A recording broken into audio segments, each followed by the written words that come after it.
Before sunrise, the world holds its breath. Steel domes are black against a paling sky, cables quiet, concrete cooling from the memory of daylight.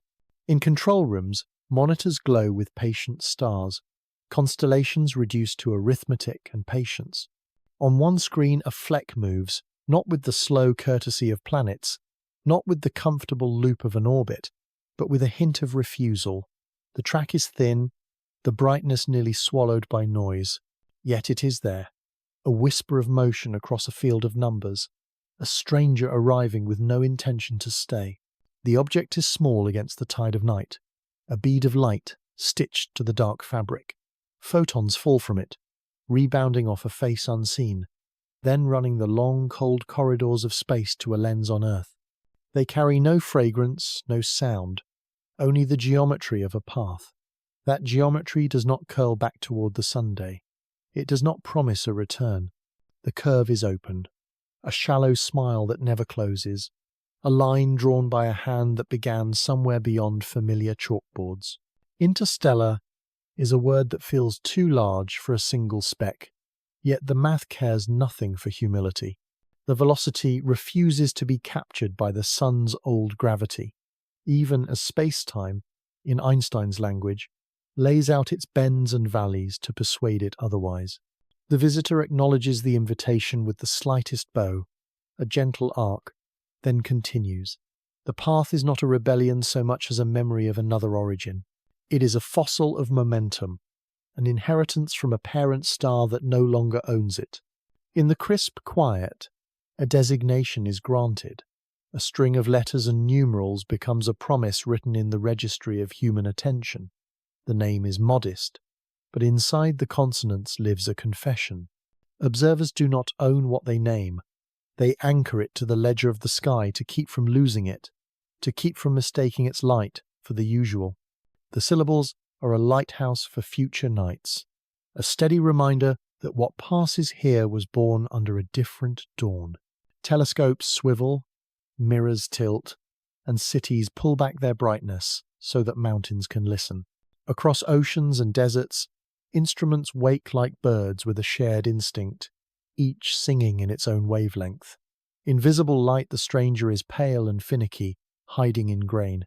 In infrared, it hints at warmth so weak it feels like remembering. In radio, there is quiet, so deep it seems deliberate. The spectra are not empty, but they decline to speak with the familiar vowels of local stones and local ices. Heated by sunlight that took minutes to arrive, the surface should respond like a script already rehearsed by comets and asteroids, those regulars of the neighborhood. Yet the cue is met with uncertainty. If there is a coma, it is shy, as if wearing a veil thin enough to deny certainty.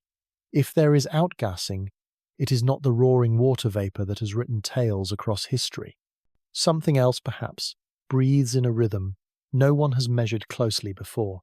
The light curve wobbles in a way that suggests shape or spin, or both. In lecture halls and late-night chats, the language of surprise remains formal. Gravity is accounted for. Radiation pressure is considered. Solar heating is acknowledged. The equations bend towards simplicity, then stall. It is possible that nothing supernatural is happening, that nature is merely choosing a dialect of chemistry less practiced in this neighborhood. Cosmic rays from other suns could have lacquered the skin into a stubborn shell. Exotic ices could be sublimating in faint, jittering plumes that tug without fanfare. The mind reaches for possibilities, as a diver reaches for the next rung of a ladder. Hawking once spoke of information as a kind of stubbornness that the universe cannot erase. The visitor carries information that no archive on Earth has catalogued, a record of formation elsewhere, under a spectrum that never shone here. Every photon that leaves its surface is a scrap of that biography. They arrive scattered and insufficient, like pages torn from a book and tossed into wind. The task is to gather them by the handful, arrange them by colour and time, and infer the author who never arrives to sign their name. The silence around the speck is an active silence. It is filled with the hum of cooling systems and the small, human noises that accompany concentration. Eyes narrow across continents at the same time. Coffee cools on desks under posters of famous galaxies. Computers subtract and calibrate, drawing out signal from cruelty. It would be easier if it were either much brighter or much dimmer. In brightness there is detail. In true darkness there is surrender. In the space between there is interpretation, and interpretation is where science learns its patience. What is its shape? The question is simple, the answers numerous. The light rises and falls with a cadence that might be a long body tumbling, or a compact one with albedo patches, or something sculpted by heat into ridges and caverns. Smoothness would be a gift, roughness a lesson. Rotation can be time made visible, an unseen clock marked in brightness. If the clock is irregular, then forces are at work that do not announce themselves easily. Every brightness change is a syllable in an alphabet not yet memorized. What is its skin made of? The path suggests another star. The chemistry might suggest another kitchen. Atoms are atoms everywhere, but recipes change with environment. In cold birthing clouds, at distances where sunlight is rumour, grains accumulate, then fuse, then travel through adolescent violence before being thrown outward. Cosmic rays tattoo their surfaces for millions of years, carving new molecules and embrittling old promises. The visitor arrives as a survivor of that schooling, carrying scars that instruments must read like paleographers reading broken tablets. Why here, why now? The question is theatrical, yet the stage is not. Space is generous with distance and stingy with event. That anything crosses between stars and enters the reach of telescopes is astonishing. The sun sits in a moving sea of dust and comets and leftover fragments from other birthplaces. Most travellers never fall into sightlines that include Earth. When one does, it reminds the species of its smallness and luck. The object neither knows nor cares that it has become a mirror in which a planet examines its methods of knowing. The sound of curiosity is quieter than the sound of certainty. It resembles the rustle of papers, the tick of keyboards, the hush in a room where a plot appears that was not expected. People look up and share that glance which says, both do you see it and are you sure? The stranger continues without drama, a bead sliding along a wire that stretches from unremembered cold through a transient warmth and back to cold again. The warmth is brief. The questions it ignites will smoulder for much longer. The first understanding is not an answer, but a mood. It is the sense that something ordinary in its physics can still feel extraordinary in its context. It is the recognition that free fall across interstellar distances, framed by relativity's gentle persuasion, can produce a visitor that resists easy filing. This is not an invitation to magic. It is an invitation to attention. The watcher's work becomes a vow to look until the faint thing grows articulate, to listen until the whisper thickens into a voice, to follow until the curve is written into memory. The night is a careful machine. In the high desert of northern Chile, a small white dome opens like an eyelid, and the instrument inside begins its ritual. A fast, wide eye takes short exposures of a sky the colour of old ink. Stars saturate the pixels with familiar insistence. Between them, something fainter crawls. The software that runs after every exposure has one responsibility. It subtracts tonight from last night and asks what remains. Subtraction becomes revelation. Residual points blink into existence where nothing should change. Cosmic rays are rejected. Hot pixels ignored. Satellites excused. One point persists, frame after frame, moving at a rate that commands attention. The facility is part of a network that lives by repetition. The project's name promises alerts before stones fall on cities. Its telescopes, modest in aperture yet relentless in cadence, are tuned for motion. They sweep and re-sweep the visible dome, stitch the patches into a quilt of coverage, and feed the difference engine that turns sameness into signal. The Chilean station at Rio Hurtado contributes its nightly harvest to a pipeline that rarely sleeps. Every run ends in a report. Every suspicion becomes a candidate. Every candidate receives a temporary label that carries no poetry, only the discipline of order. A sequence of 3 images, spaced by minutes, builds the first tracklet.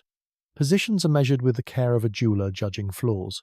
The motion is small enough to belong to the solar system, yet fast enough to stand out from the background drift. The coordinates are sent to the global clearinghouse that serves as the memory of minor bodies. Inside that database, an algorithm tries to match the newcomer to known objects. It finds nothing convincing. The tracklet becomes a public plea for follow-up. Anyone with a clear sky and a capable instrument can answer. Amateurs and professionals share the hunt by instinct. A handful of observatories across longitudes pick up the thread and add points to the growing line. With each new observation, the orbital solution moves from a rumor to a proposal. The mathematics is indifferent to excitement. It accepts the points and offers a path that best fits them. The path is not closed. It refuses the ellipse and prefers an open curve. The initial fit hints at an eccentricity greater than 1. In the language of orbits, that is a statement as sharp as a bell. Bound things do not behave that way. Open trajectories belong to travelers that began somewhere else. In control rooms and home observatories, people see the same plot and feel the same hush. The designation changes from a generic candidate to a cometary name, followed by a parenthetical that ties it to the instrument that first saw it. The human need to attach a discoverer's tag is not vanity alone. It is part of the paper trail that science demands, an accounting of who looked where and what they reported when. Meanwhile, a second name waits behind the first, the one that marks it as the third of its kind ever acknowledged by human eyes. That second name will arrive only after the curve is proven to be truly open, after the parallax errors settle, after the last rounding mistakes are wrung out of the numbers. The telescope that started it all continues its sweep, unromantic and precise. Its mirrors were not built to make beautiful images. They were designed to say yes or no. Yes, there is motion. Yes, it is real. Yes, it appears to be new. A field millions of stars deep is, to this instrument, a foreground for the faintest migrant. The detection threshold is set by the balance between ambition and false alarms. Too conservative, and the sky gets away with secrets. Too generous, and the backlog of illusions grows. On this night, the threshold is tuned just right, and the migrant that will carry a new kind of significance is allowed to step through. The first hint of its nature does not come from a tale. It comes from time. Orbital solutions sharpen rapidly when observers in different places add their measures. As the hours turn, the curve refuses to close in a way that more data cannot fix. It is not an asteroid on a steep, deceptive ellipse. It is a visitor falling past the sun, on a path that leads back to the wild between stars. Requests go out for deeper exposures, for wider spectral coverage, for every kind of look that can give chemistry a voice. It is not enough to know where it is going. The question grows into what it island. The station in Chile carries its share of history into this moment. Built to watch for danger, it finds instead a messenger. The landscape around it is ancient, dry, and quiet. A good partner for a telescope that needs still air and dark horizons. The people who maintain it are experts in the kind of care that never makes headlines. They calibrate flats, dust optics, check tracking, nurse hardware through cold nights, and test software updates with methodical attention. Their craft culminates in nights like this one, when the sky opens a narrow door and a human machine is ready to see through it. Within days, the wider community begins to treat the candidate as something extraordinary. Big telescopes agree to devote minutes that are hard to secure. Smaller telescopes contribute cadence that is hard to match. Together, they build a light curve that flickers in a way suggestive of rotation. Broadband colors arrive. They place the object within the family of dark, red-tended bodies, but with hints that resist full classification. Spectrographs try to coax lines from the faint coma. Even early on, the signature of familiar ices is not as loud as expected for a body warming on approach to the Sunday. The discrepancy is not a conclusion. It is an invitation to look harder, Announcements follow a rhythm that the community knows well. A preliminary circular records the first numbers. An update refines the orbital elements and gives the necessary ephemerides. The press offices translate the work into language for a broader public, careful to avoid promises that confidence cannot yet support. The names of team members appear in acknowledgements, but the role of the automation is equally important. No single pair of eyes could have watched such a large sky so quickly. The discovery belongs to the union of machine repetition and human skepticism. The word interstellar alters everything without changing the physics of the image. The same few pixels that held the candidate now hold a relic of someplace else. Nothing about the photons has changed. Meaning has changed. The people in the loop adjust their posture. They plan for more coordinated follow-up, arrange for time on instruments that can peer through the faint shroud around the nucleus, and ask for help from spacecraft observatories that can isolate the weak signals of volatile chemistry. Every request includes phrases about urgency and rarity. Those phrases are justified. In the weeks that follow, a pattern of observation is established that will carry through the approach to the Sunday. The track through the inner system is mapped with precision.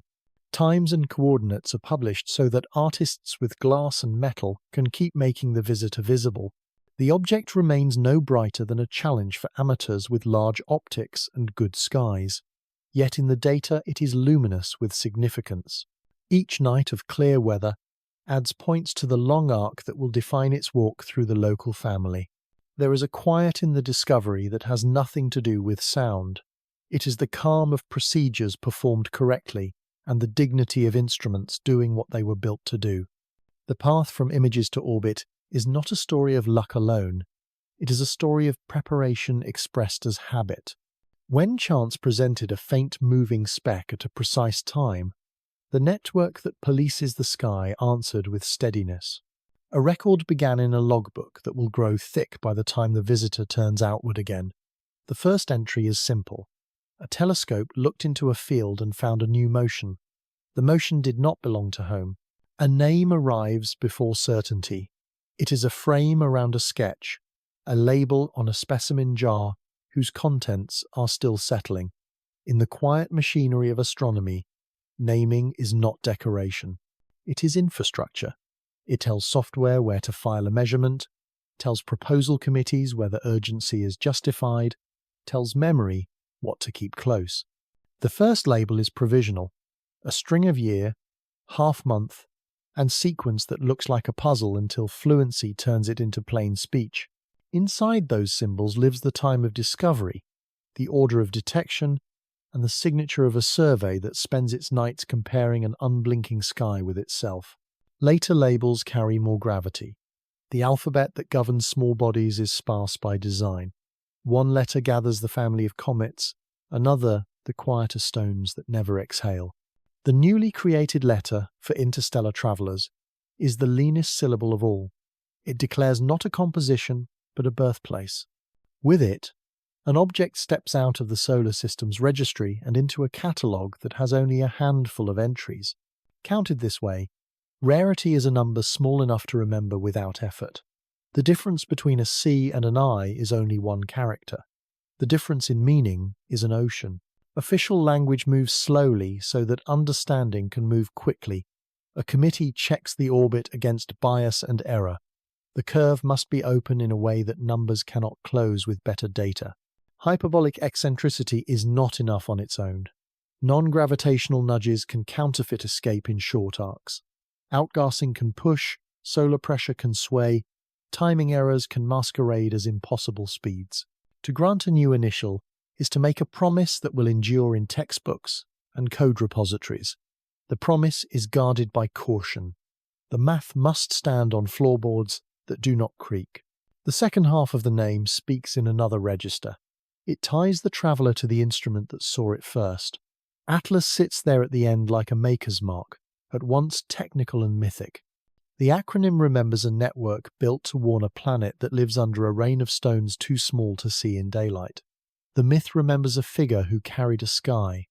Between those meanings sits the object that needs neither warning nor legend. Still, The label matters because it records the handshake between human vigilance and a passing fact. All designations carry expectations. Call a thing a comet and a certain choreography follows. Spectrographs are cued to listen for water and carbon-based molecules that light up in sunlight. Photometry is set to watch for a coma that thickens with heat. Dust models are brought from the shelf to explain tails that divide and flutter. Call a thing interstellar, and the choreography changes key. The same instruments turn to the possibility of unusual volatiles. The same models grow more elastic to allow for grains that once slept under a different sun. The object remains what it island human attention shifts its posture to meet what the name implies. Names do work beyond science. They travel faster than plots and tables, entering rooms where numbers feel cold. A designation that includes a small numeral, followed by a single letter, invites a sense of countable history. First of its kind. Second. Third. Each addition expands a lineage that fits in one breath. That breath is a bridge to curiosity. A student hears it and searches for images. A writer hears it and reaches for a metaphor that might one day bring someone else to the science. A child hears it and asks how something can come from so far away with no engine and no map. Nomenclature is an agreement, not a verdict. It balances precision with humility. The precision rests on orbits solved by many telescopes and many nights. The humility remains because surfaces can fool and brightness can lie. Still, astronomy cannot function without the scaffold of shared terms.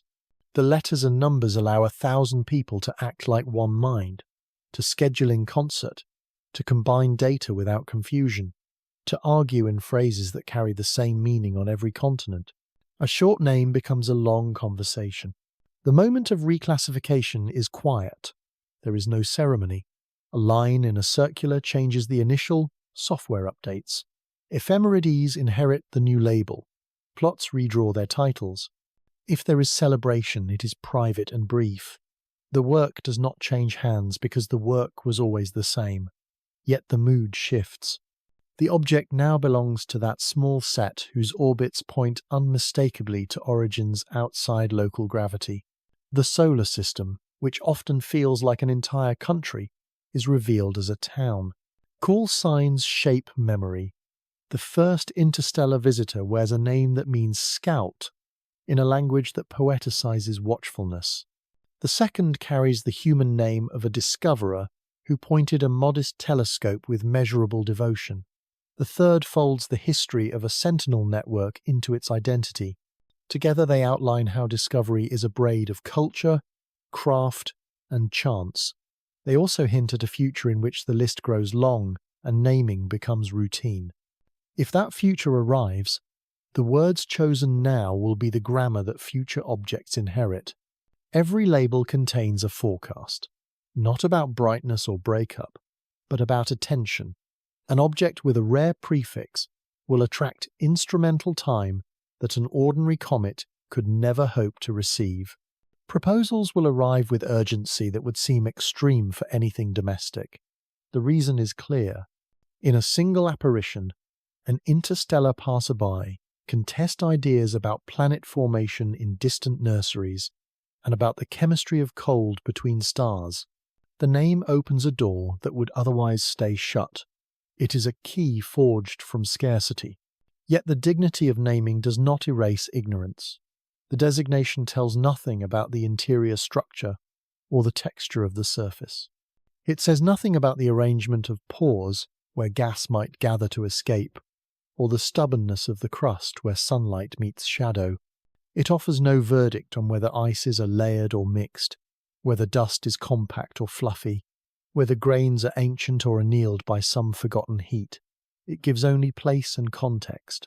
The rest will come from light measured carefully and interpreted with the discipline of doubt. In the social life of a scientific community, names are threads that tie work together.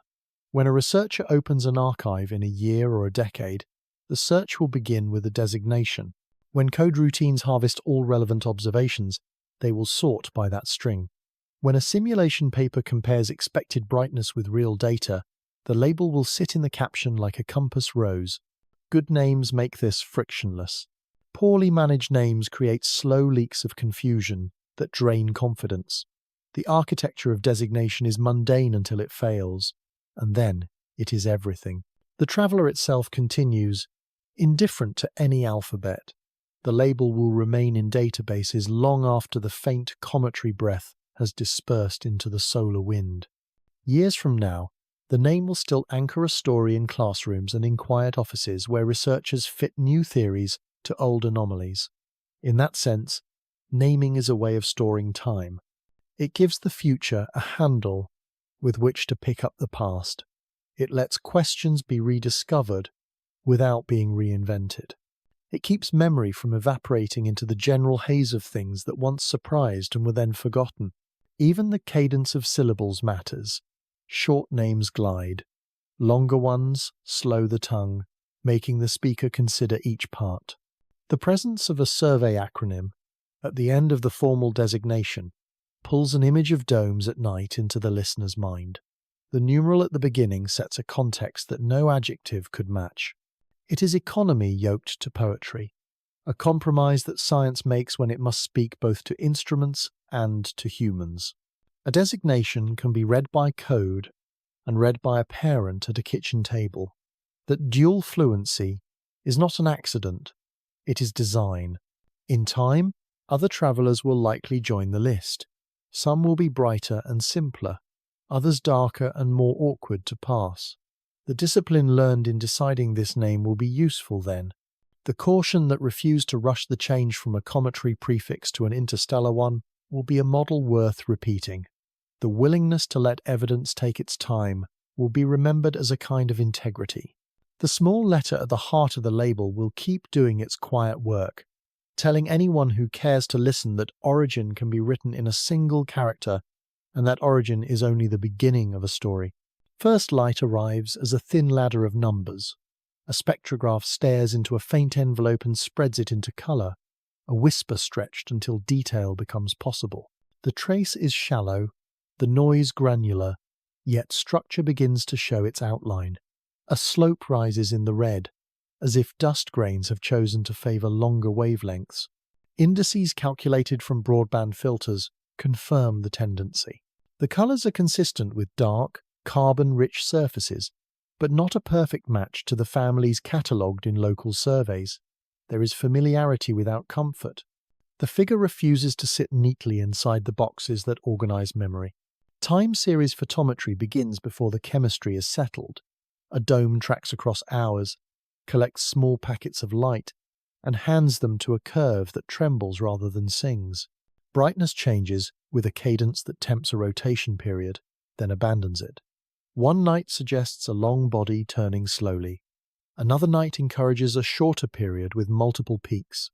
A composite solution bows to neither, as if geometry is complicated by vents that open and close or by shadows cast from ridges that briefly sharpen albedo contrasts.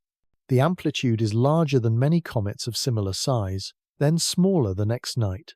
The object appears to carry two clocks, neither willing to dominate. The expectation for a warming comet is clear. As solar energy sinks into pores and fractures, familiar emissions should rise.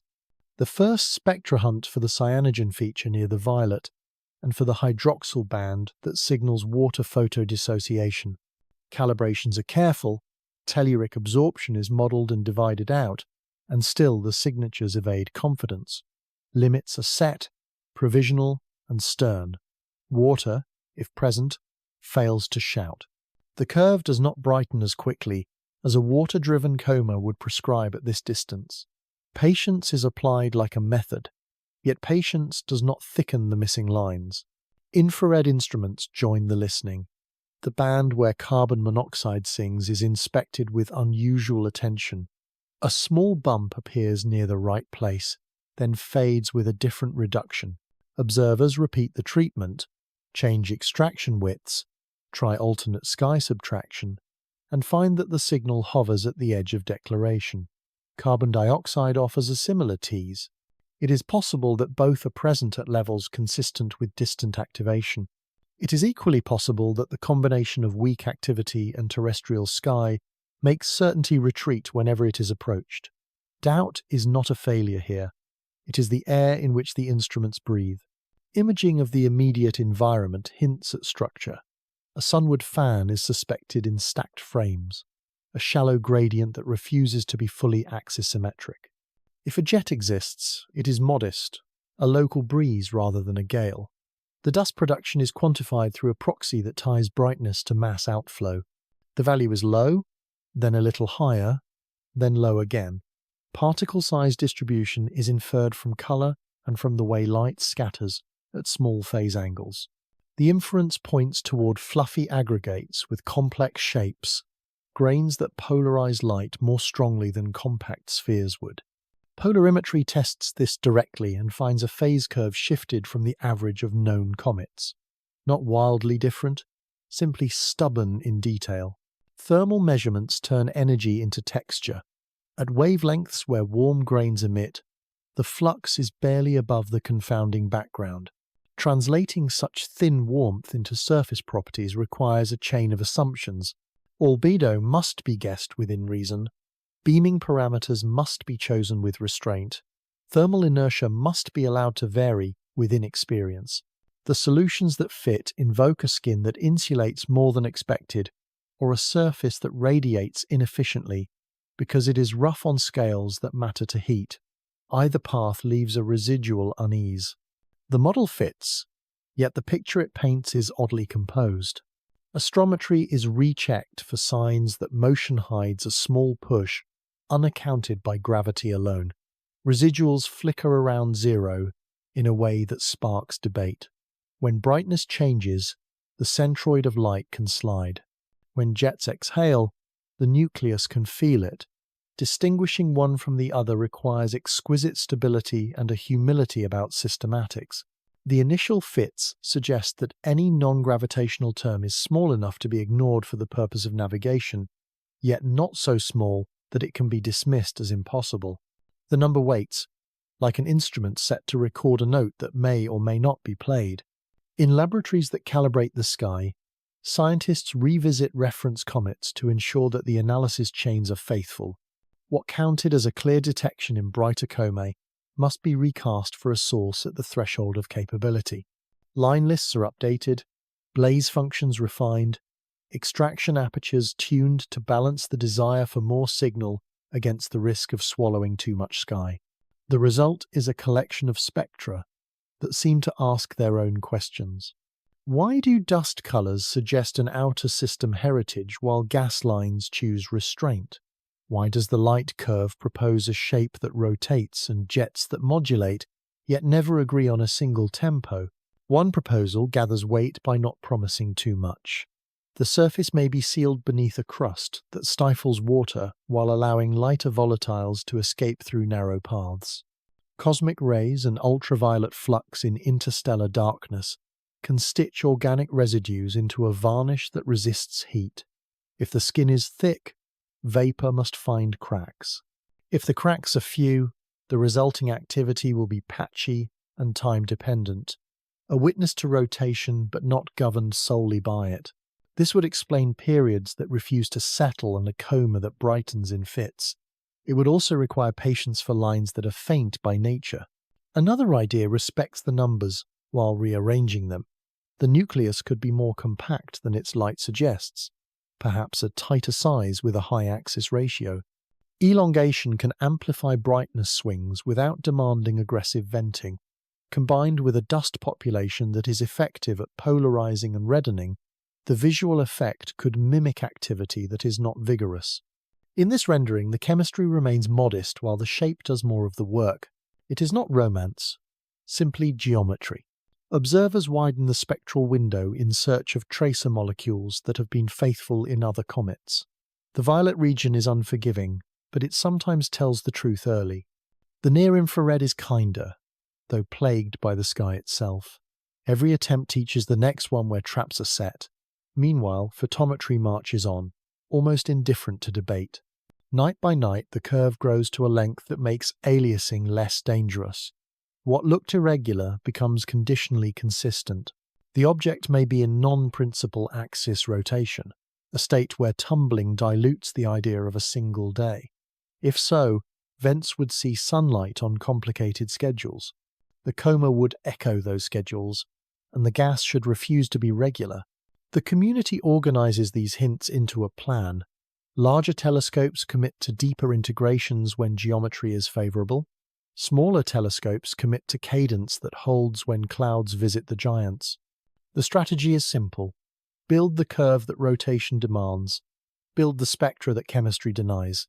Let them collide in models that allow surface patches, crack depths, and energy budgets to vary until a plausible arrangement survives consistency checks. No single instrument can accomplish this. The sky is too large, the visitor too faint, the time too limited.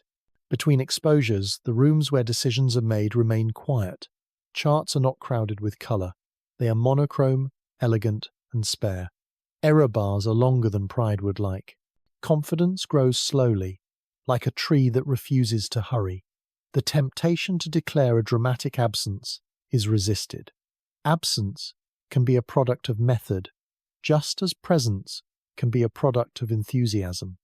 The discipline is to remain exacting while allowing that early results are the least obedient. A subtle transformation takes place in the minds watching the plots. The object is no longer a point that moves. It is a conversation. The photons collected are answers to questions that were not fully formed before the data arrived. Each spectrum lowers one set of expectations and raises another. Each night of brightness measurements pares away possibilities while opening avenues that would have seemed excessive if proposed without evidence. The task has become a study in listening. What first light provides is not a verdict. It is a field of doubts arranged with care. Chemistry that should dominate is quiet. Dust that should merely accompany speaks a little louder. Rotation that should clarify multiplies the possibilities. The silhouette of understanding forms, then evaporates like frost at morning. The object continues, indifferent, dispensing its faint lessons at a pace set by orbital geometry and the patience of a species that prefers answers to hints. The hints accumulate. They are not yet enough to fill a page, but they are too many to ignore. If certainty is a celebration, this is the rehearsal, meticulous and unresolved. The glow around the traveller is a disguise that glitters. It is not thick enough to be a wall, yet it is sufficient to turn certainty into a mirage. Dust lifted by weak breaths catches sunlight and turns it into a velvet haze. Grain by grain, the haze softens edges until there are no edges left to see, only gradients and guesses. The core hides inside this soft lantern, and the lantern moves as if it were the body itself. Instruments must learn to separate the lamp from the hand that holds it. Photons arrive shaped by two masters. One is the nucleus, small and stubborn. The other is a cloud that grows from it and pretends to be part of it. Observers try to unbraid the two with methods that have become ritual. Point spread functions are built with care, then subtracted with even greater care. The residuals are maps of imperfection. A false shoulder of light can masquerade as a jet. A misfit wing can mimic a second nucleus where none exists. Every subtraction solves one illusion and risks creating another. Radial profiles should be simple if the coma were a textbook cloud. They should fall with a clean slope that tells a story of steady release and quiet expansion. Instead, the slope undulates. Closer to the core, it is too shallow. Farther out, it steepens as if grains are disappearing faster than expected. Some must be breaking apart, turning one particle into a flock of smaller mirrors. Others must be leaving the scene under radiation pressure, peeling away into the general glow along paths that curve like thoughts. The pattern refuses to be uniform, which is another way of saying it is real. Morphology gives hints that do not settle. Stack enough images and a fan shows itself on the sunward side, a gentle wedge that suggests a limited number of vents. Rotate the coordinate system into a frame tied to the object, and the wedge becomes a sequence of arcs. Each arc, a small history of particles released at different instants, and then pushed by light. Spirals would confirm a regular rotation. Yet, The arcs do not space themselves evenly. The rhythm stutters. Vents may blink, or the spin may be complicated enough to scramble neat geometry.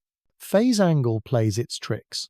When the sun sits almost behind the traveller from the observer's point of view, grains scatter forward with a generosity that exaggerates brightness. On those days, the coma looks richer and the curve steepens as if an outburst had occurred. When the angle widens, the same coma appears poorer, and the curve softens without any real change in mass flow. The lighting writes illusions that are honest in physics and treacherous in interpretation. A careful log of geometry becomes as necessary as any line in a spectrum. A faint tail extends where pressure and gravity negotiate. Its curve encodes the sizes of grains that dominate the flow. Large grains are stubborn and bend reluctantly. Small grains are pliant and race away as if released from a contract. Syndyne and synchrone constructions are drawn to see which family of particles can reproduce the observed arc, but the answer changes with distance from the core. Near it, large pieces rule. Farther out, fragmentation seeds the halo with tiny mirrors that make the tail look wider than the models liked yesterday. The text changes as it is being read. Polarization carries the voice of structure. Light scattered by compact spheres answers one way. Light scattered by ragged, porous clumps answers another. The measured angles lean toward fluff. The implication is a population of aggregates with high void fraction. Soft skeletons that were assembled gently in a cold nursery and kept safe by long dark. Such grains can redden light more than they dim it, and they respond to sunlight with the hesitant enthusiasm of frost in shadow. They are poor at carrying heat and excellent at hiding it. A coma made of them will glow beautifully while revealing very little. Gas that bleeds into the halo moves the centroid of light. Instruments that measure position to exquisite precision are sensitive to that movement. They can be fooled into announcing a tiny push that looks like a real acceleration. If the coma brightens on one side because a vent has woken, the measured position shifts toward that side, even if the nucleus stands still on its hyperbolic path. This is why the most careful astrometry uses small apertures and corrections derived from stars, then checks again when the coma refuses to be symmetrical. Gravity is unbothered by these games. The measurements must catch up to gravity's steadiness. In the infrared, heat draws a second portrait of the disguise. Grains absorb sunlight and radiate at longer wavelengths with a warmth that is barely more than a rumour. Translate that warmth into a surface area, and an army of microscopic mirrors steps forward. Translate it into a nucleus size, and the result depends on how much of the heat belongs to dust and how much to rock and ice. The ambiguity is disciplined but stubborn.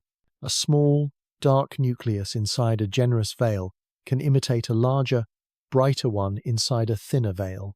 The coma arranges for both to be plausible at once. Closer to the sun, the haze thickens and then thins in fits that look like weather. Thermal waves propagate only a small distance into crust. At sunrise, the first few millimeters feel the change and crack with tiny sounds no human will ever hear. Gas finds these new doors and carries dust outward. At local afternoon, the doors shrink as sublimation cools their margins. On the evening side, shadow returns and frost tries to grow. The schedule is tangled further by rotation that refuses to be simple, so the halo pulses with a timetable that no one can write down cleanly. It is not chaos. It is a choreography too fast and too subtle for casual listening. Solar wind meets the cloud and drapes magnetic field lines around it like threads around a stone in moving water. Pick up ions form and race down a plasma tail that is all but invisible in ordinary photographs. Charged grains feel forces that neutral grains escape. Some are turned aside, some are accelerated, some remain trapped for a while before slipping free. The cloud is not passive. It negotiates with light and with wind at the same time, and the negotiation changes from hour to hour. This is why maps made on different nights look like they come from different objects. Occasional flashes in the curve tempt the word outburst. A frame shows a tighter, brighter core, that fades in the next sequence. The simplest reading is event that cleared its throat. Another reading is fragmentation, a brittle fragment separating and then dissolving into colorless powder within a day. A third reading is geometry, a brief alignment that focused scattered light like a lens. The coma encourages all three to make their case. It provides just enough evidence for each and just enough doubt to keep any from claiming the scene. Color belongs to the halo as much as to the surface. Broadband indices drift with time, redder on some nights, flatter on others. Fragmentation can produce this, since smaller grains have different optical manners. So can selective sublimation, if volatile coats abandon grains and leave behind darker, more refractory skins. The coma is a factory where properties change downstream. What leaves the nucleus is not what a telescope sees 50,000 kilometers later. The disguise edits itself as it flows. The temptation to strip the veil with sharper eyes is natural. High-resolution cameras narrow their gaze, and deconvolution algorithms try to rebuild what the atmosphere and optics have blended. At times, the core of the blur resolves into an almond, at times into a near circle, at times into a shape that suggests two lobes caught in a close embrace. Each result is provisional because the haze continues to alter the outline. A jet pointed toward the observer can mimic a second lobe. A bright knot in dust can impersonate a crescent. Even clarity must be audited. Behind the disguise, the small body keeps its secrets. The halo does not only hide, it also testifies. It carries pieces of the crust into sunlight where photons can interrogate them. It records the daily weather of a world the size of a city block. It remembers fractures as brief brightenings and preserves them in profiles that observers can read later. It confuses clean answers, yet offers richer questions. That is its paradox. It is a curtain that is also a script.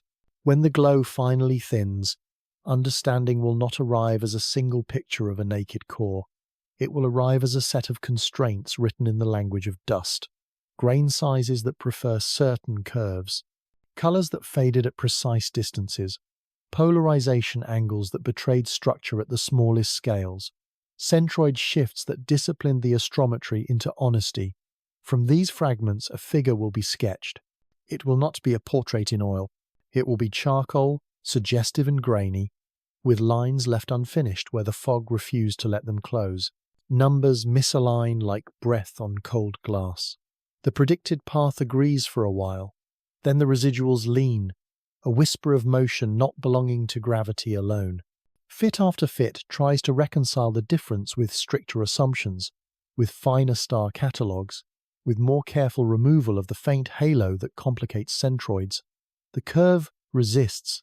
It asks to include a force that pushes without mass, a fingertip of gas sliding from sunlit fractures, a pressure that behaves like a biography written in temperature and time. Non-linear solvers begin to experiment. Alongside the 6 classical elements, 3 small coefficients are invited into the mathematics, each describing an acceleration in a fixed geometry relative to the Sunday. One points outward along the radius, one follows the track, one rises from the orbital plane. Their units are patience. Their values start near zero and creep into significance as observations accumulate. When the radial term grows modest and positive, the interpretation looks simple. Warmed ices are exhaling, and the nucleus is a tiny rocket. Its exhaust invisible, but its thrust real enough to draw the plot away from perfection. The thrust is not constant. A comet does not breathe like a metronome. Sublimation depends on the energy sunk into pore walls, on the thermal skin depth that determines how far a day's heat can travel, on the angle at which sunlight meets a slope, on whether grains sift to seal a crack or fall away to widen it. A law is adopted that rises steeply as the sun draws nearer, flattens at small distances, and softens again as the traveller recedes. Applied to the tiny parameters, it creates a rhythm that nature can plausibly play. Suddenly the residuals quiet, not silent, simply respectful. There is artistry in interpreting silence. A neat fit can hide 1,000 sins of assumption. The solver's victory is tested against nightmares that have fooled work before. Centroids can shift when a coma brightens on one side. Systematic timing errors can slip into image headers. Background stars can be mischaracterized in color, making refraction corrections imperfect. Each threat is audited. Apertures are shrunk and enlarged to watch the fit react. Independent reductions are compared like double exposures. The push remains.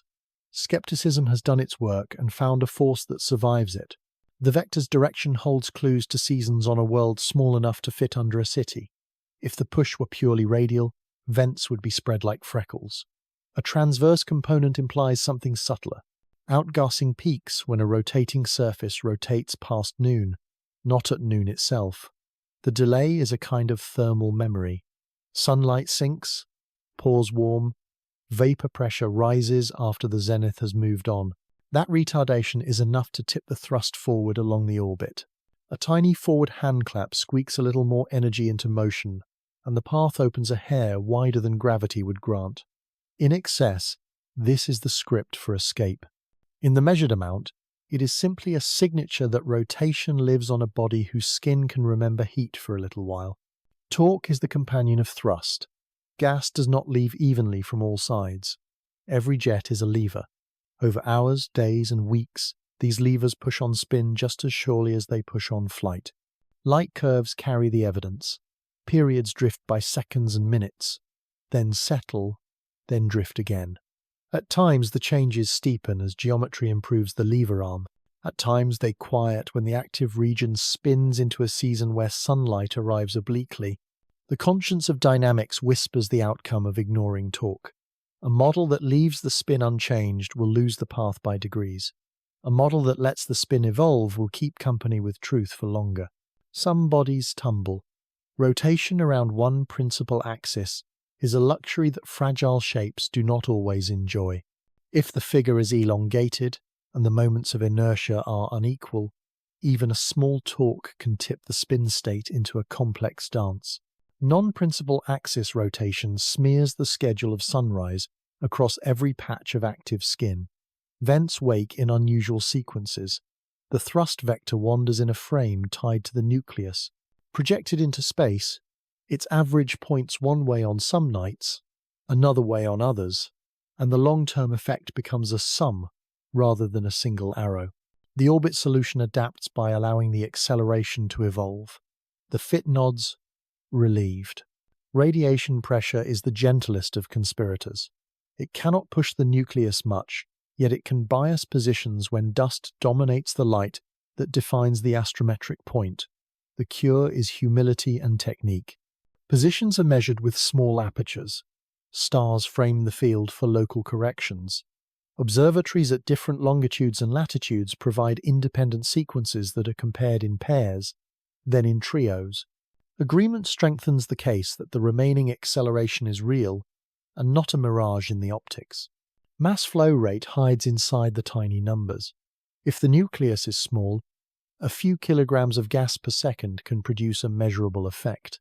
Multiply that by an exhaust speed typical for light molecules liberated from cold, and the thrust becomes enough to bend fate by milliarc seconds each night. Integrate over weeks, and the difference grows into kilometers of displacement along the track. The poetry is quiet. A vapor breath bends a path carved by a star's gravity. The arrogance of monolithic order yields to a more intimate mechanic, a system where weather on a minor world can tilt an orbit that crosses a kingdom. Direction tells structure. A strong normal component, the one that pushes out of the orbital plane, hints at jets anchored in latitudes that see sunlight asymmetrically, perhaps near an obliquely titled axis. This is a compass drawn by steam. When the normal term fades near closest approach and revives again as the traveller exits, the inference invites seasons. One hemisphere may have basked, the other shivered. The map of activity would then be written in whatever landscape roughness rises above a general crust. Cliffs that crack, scarps that channel, depressions that trap morning light, trails in dust echo the dynamics. As thrust wakes or wanes, tail curvature changes slightly, reflecting shifts in the dominant grain sizes shaken from vents. Larger fragments leak when violence grows. Then the field fragments them, and the tail becomes smoother. Syndynes adjusted for the updated outflow history fall closer to the observed curve than before. The harmony between gas, dust, and motion comforts the modeler. Independent lines of evidence sing similar notes. It is never a chorus, but it is no longer a solo. Occasional surges are inevitable. A crack that deepened to a threshold lets a pocket of volatile surge, or a brittle cap gives way. In the ephemerides, that day appears as a kink that subsequent fits must respect. Afterward, the steady law resumes, though with slightly altered coefficients. The body has changed. No one saw the fracture in detail, but the orbit carries its autograph. The universe is liberal, with witnesses that cannot testify to the act, only to its consequences. A question hovers at the edge of any inference that leans on tiny pushes. Could an unfamiliar volatile dominate, one that awakens earlier and more gently than water at this distance? If so, the law that sets the cadence of thrust should be tuned accordingly. Measurements in the appropriate bands would answer, yet spectral proof remains reticent at the faint levels available. The dynamics becomes a proxy spectrometer. It cannot name molecules, but it can tell whether the mass flow follows a curve typical of one family or another. The answer that emerges is nuanced. The thrust grows where a light molecule would lead and diminishes where it would retreat. The case is not closed, but the jury understands the argument. Beyond the mathematics grows a lesson about sensitivity. Gravity writes structure in grand strokes, but interpretation lives in the strokes that follow. A small excess of acceleration becomes a tutorial on how energy travels through porous surfaces, on how diurnal heat waves penetrate and reflect, on how cracks open and close as frost plays at the margins of shade. The orbital solution becomes an anatomy class for a body that cannot be resolved directly. Every digit in the residual is a muscle twitch. Every correction is a heartbeat. When the fit is finally declared satisfactory, the celebration is brief. The object continues to exhale, to rotate, to feel its own torque, to make choices that no equation predicted because no equation knew the next pebble in event would dislodge tonight and not tomorrow. The solver updates parameters with new data and watches the uncertainties breathe in and out. The discipline required is simple to describe and hard to maintain. Assume neither stillness nor chaos. Assume weather scaled down to stones and ice, a climate with days measured in brightness peaks and seasons measured in the shifting dominance of jets. The misbehavior is not rebellion, it is personality. Labels arrive like guesses dressed as facts. Ice, rock, or riddle. The surface answers in a dialect that sounds familiar then slips sideways. It dims as if clad in charcoal, yet exhales in thin, disciplined breaths. It throws off dust that polarizes light like the fluffiest snow, yet resists heat with the stubbornness of stone. The spectrum leans toward reds that hint at complex organics, while the thermals whisper insulation rather than mirror bright frost. Every clue points to a different door, and each door opens into a corridor that turns before the end can be seen. Thermal physics carries the first lantern. Sunlight falls, some fraction reflects. The rest sinks as heat, and a wave of warmth moves into the skin. The depth to which daily heat can travel is measured in hand widths, no deeper. Below that, night and day blur into a season that changes slowly. If pores are narrow and the matrix is fine-grained, heat stalls near the surface. If grains are packed loosely, heat moves reluctantly and never reaches an interior that stays old while the skin learns new habits. Low thermal inertia makes the morning cruel. Crust fractures at first light because a few millimeters cannot bear the swift expansion. Those cracks are doors for vapor that spent the night perched just below the threshold of freedom. Chemistry sets the pressure behind each door. Carbon monoxide and nitrogen begin to stir where water would sleep. Carbon dioxide wakes while water still dreams. If these lighter vapors find conduits, they leave with the quiet speed of gas that did not need much coaxing. If the conduits are choked, they collect until a cap yields. The energy budget is small, but the physics is precise. Knudsen flow, where molecules slip past one another with more collisions against walls than against neighbours, becomes the rule in throat like passages. Each passage is a micro-engine, and the exit plumes are nearly invisible except to the arithmetic of orbit fits and the shy glow of a coma built grain by grain. A crust explains both restraint and mischief. Cosmic rays sculpt organic residues during long exile between stars, and ultraviolet light bakes them into a varnish that resists sublimation. Dust that falls back settles as a blanket. Sinters form where heat lingers in grain boundaries. The result is a skin that shields the cold within while acting like a sieve that nobody designed. Permeability varies by centimeters. One patch lets gas through with a hiss that comes and goes. Another holds for days, then ruptures like a muffled sigh. The surface behaves like quarry stone laid over a frost heave, patient, stiff, and treacherous, in ways that reveal themselves only in motion. Mechanical character matters because shape remembers strength. If the body is elongated, cohesion must be enough to keep ends from flying apart under rotation. Tensile strengths measured in laboratories for porous ices and dusts fall in the range that a hand can overcome, not a machine. Such softness can still hold if spin is slow, and if the skeleton is laced with bridges where grains touch and stick through surface forces. If tumbling is present, stresses migrate.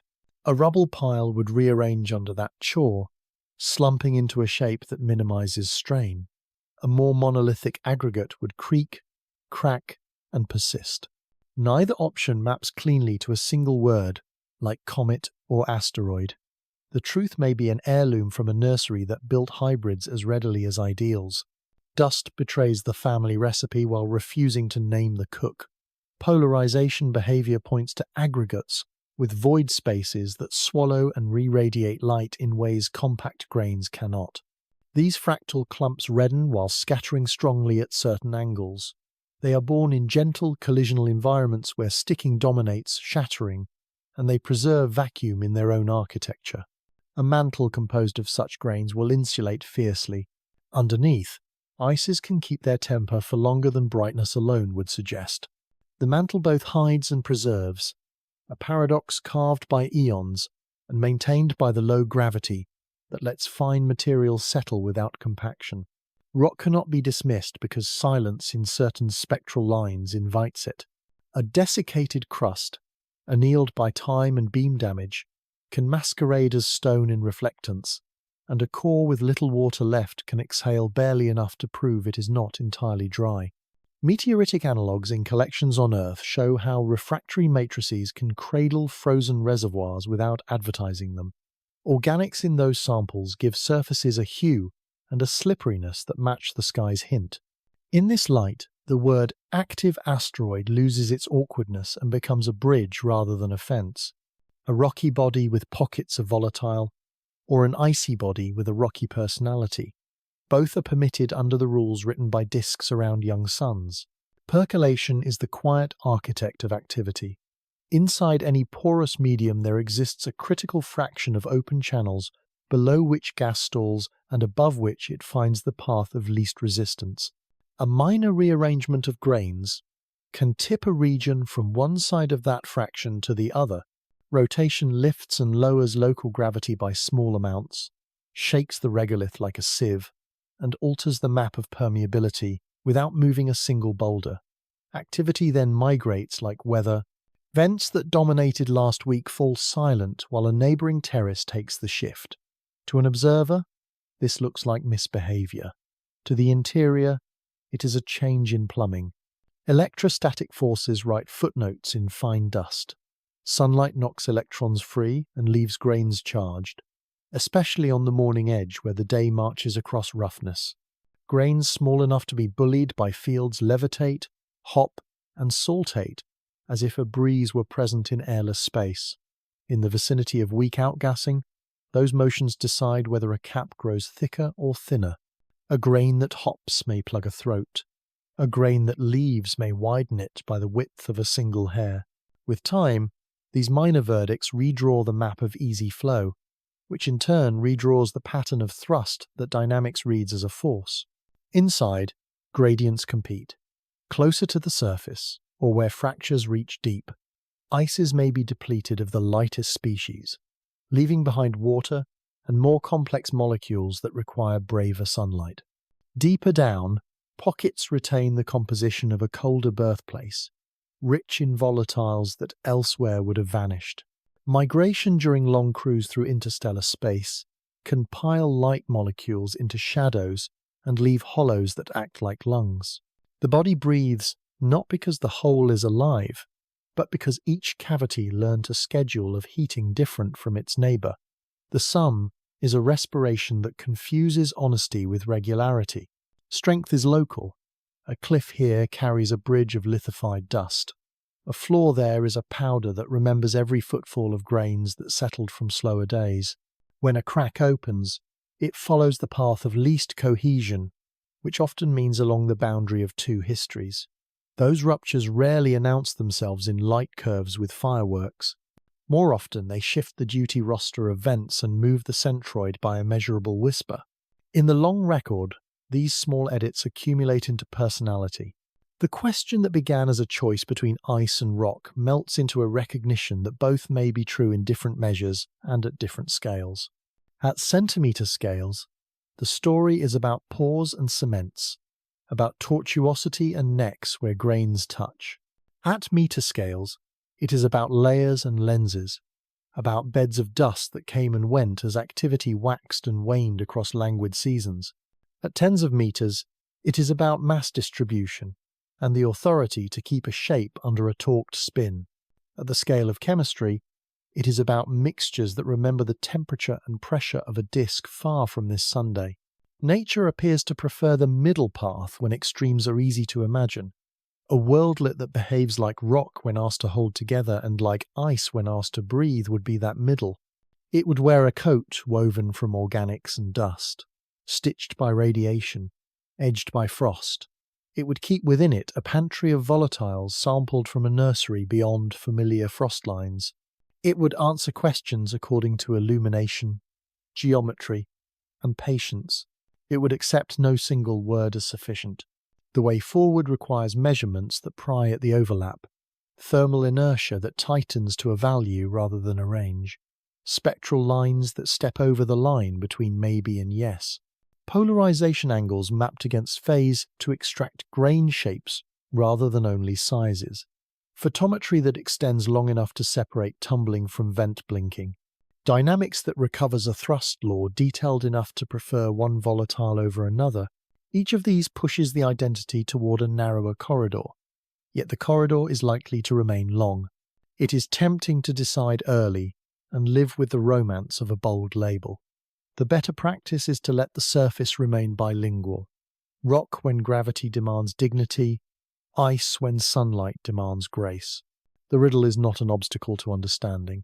It is the theme. A body like this is a record of compromises that matter in the making of planets and the keeping of atmospheres. To say ice or rock is to pick a single instrument in an orchestra. The music is the combination. The name for that combination has not been invented yet, so the story must do the work that a missing word cannot. Heat should be a translator. Sunlight falls with greater insistence, frost loosens, molecules step into freedom, and chemistry that once hid should begin to declare itself. Instead, warmth behaves like a trickster. It brightens the cloud without revealing the heart. It widens the halo while muting the lines that would turn glow into substance. As energy climbs, clarity retreats. The traveller accepts more light yet speaks with less voice.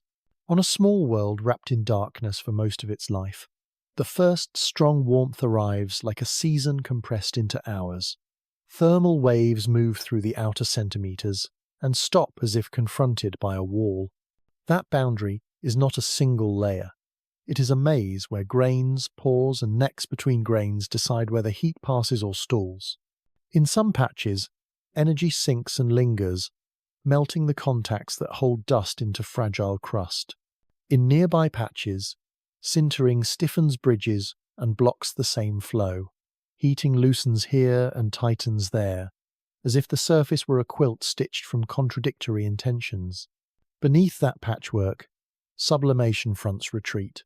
A volatile once close to the daylight finds that its neighborhood has become inhospitable. It migrates along tortuous channels, recondenses in shadows, then escapes again when a crack aligns with the Sunday. This commute is not efficient. It takes momentum that could have become a clean jet and spends it on errand after errand, depositing frost in some chambers while starving others. Activity becomes a debate between plumbing and pressure rather than a simple conversation with the star. Warmth carries its own tools. It fractures. Thermal stress accumulates where the curve of a boulder meets the grain of a crust. Microcracks grow into threads, then into seams, then into vents. The opening is brief, if gravity is enough to make debris fall back. A throat clears, gas surges, dust lifts, and the same dust begins to choke the throat that liberated it. Heating created the door. Heating provides the clog. Activity spikes and then falters, a heartbeat without a rhythm that can be trusted. Phase transitions add their theatre.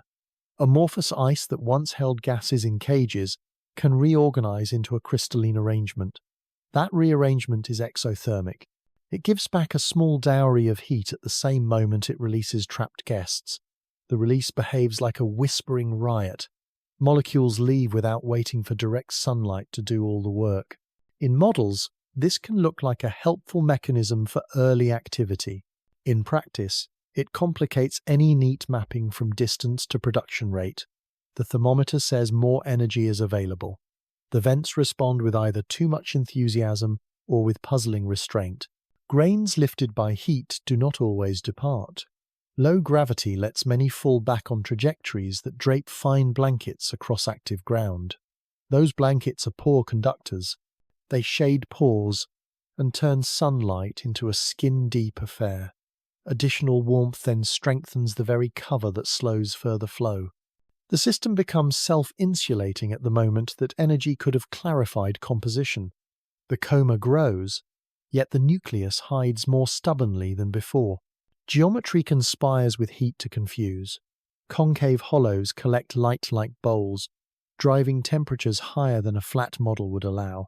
Convex ridges shed day quickly and cool each evening to a degree that encourages frost to return. A single rotation therefore writes two opposing lessons on surfaces separated by meters. When those lessons are averaged into a global production rate, the curve wobbles with a logic that only a detailed map of slopes could reveal. Instruments see the wobble and no map, then offer interpretations that multiply as fast as the slopes. Gases that should become louder near the sun sometimes find themselves drowned by dust light. The continuum rises and smooths the scene. Weak bands hide under the glare of warmed particles that re-radiate like a choir without lyrics. Photometric apertures swollen to capture more photons also capture more confusion. Narrow slits help but risk missing the very jets that carry the sought molecules. Heat makes the target brighter, while making the answer more elusive. Radiation pressure grows more persuasive as brightness increases. Smaller grains that were modestly represented at distance become dominant closer to the star. They scatter light efficiently and outrun the larger fragments that once contributed a stronger signature at long wavelengths.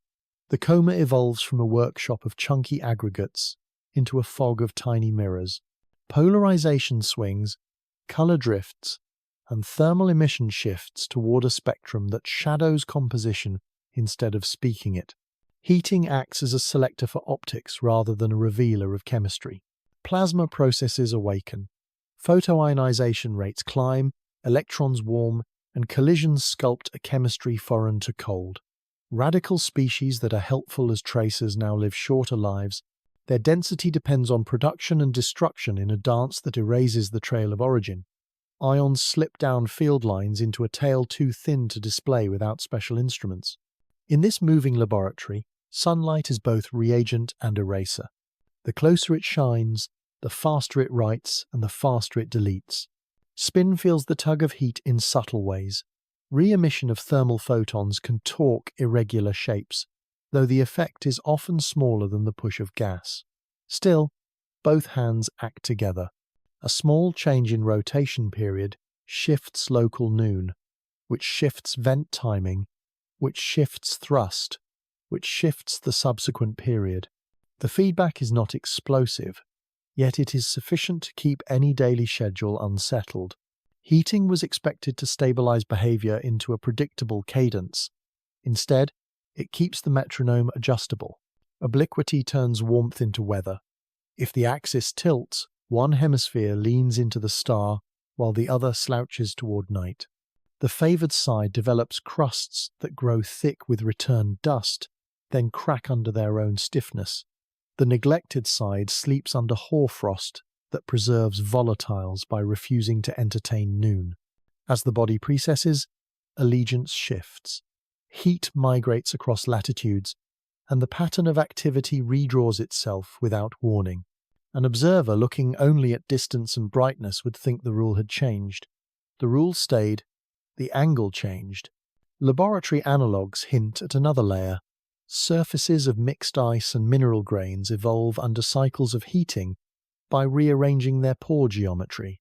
The total porosity may remain, yet connectivity alters. Networks that allowed gas to percolate become cul-de-sacs, and blind alleys find exits after small shocks. On a small world, those shocks arrive as jets switching on and off, as fragments landing, as charged grains lifting and settling. Heating is the power source behind all of these edits. It does not simply turn on flow. It rewrites the pipes. There is also the matter of scale. A grain that experiences a day-night cycle in minutes because it tumbles in the breeze writes a different thermal story than the slope holding it, which in turn writes a different story than the wall of a pit. Observations blend these scales into a single brightness and a single color. The blending turns real differences into an average that fails to represent any location. More heat increases the number of participating scales. The average grows smoother at the very moment that the physics grows more diverse. Interpreting light becomes a contest between cadence and depth. Quick observations capture spikes that owe as much to a fresh crack as to a global change in sublimation. Long exposures deliver signal rich in photons yet poor in context, since they average over swings that mattered. Heat accelerates events and punishes timing. The best strategy is a choreography of both: bursts that catch the breath, integrations that weigh the exhale. Achieving that choreography is difficult because the object brightens into the attention of many telescopes that must share night with other vows. Even the tail refuses to simplify. Greater sunlight should yield a cleaner curve as radiation pressure asserts a firm hand on small grains. Instead, fragmentation produces cascades that refill the space near the nucleus with newcomers. The same sunlight that tightens control creates the materials that spoil that control. Models respond by adding more bins of grain size, by allowing breakup at distances tied to temperature, by letting composition decide whether a particle survives. The freedom improves the fit while reminding everyone that success was bought with more room for belief. Warmth was invited as an interpreter, and it arrived as an editor.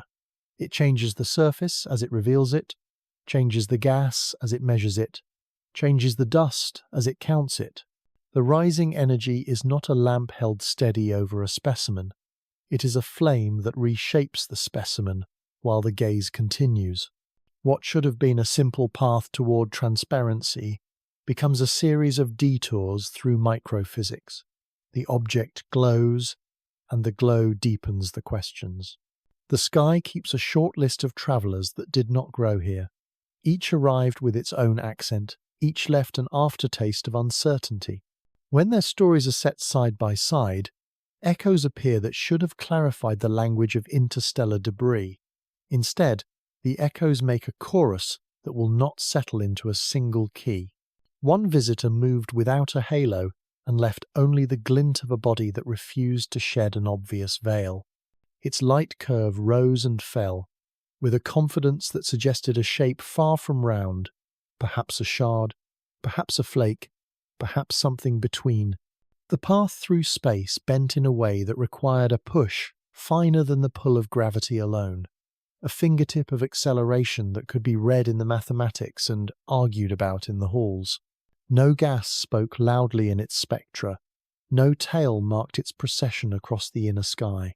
Reddish colour whispered of organics, yet chemistry did not step forward with a named line and a raised hand.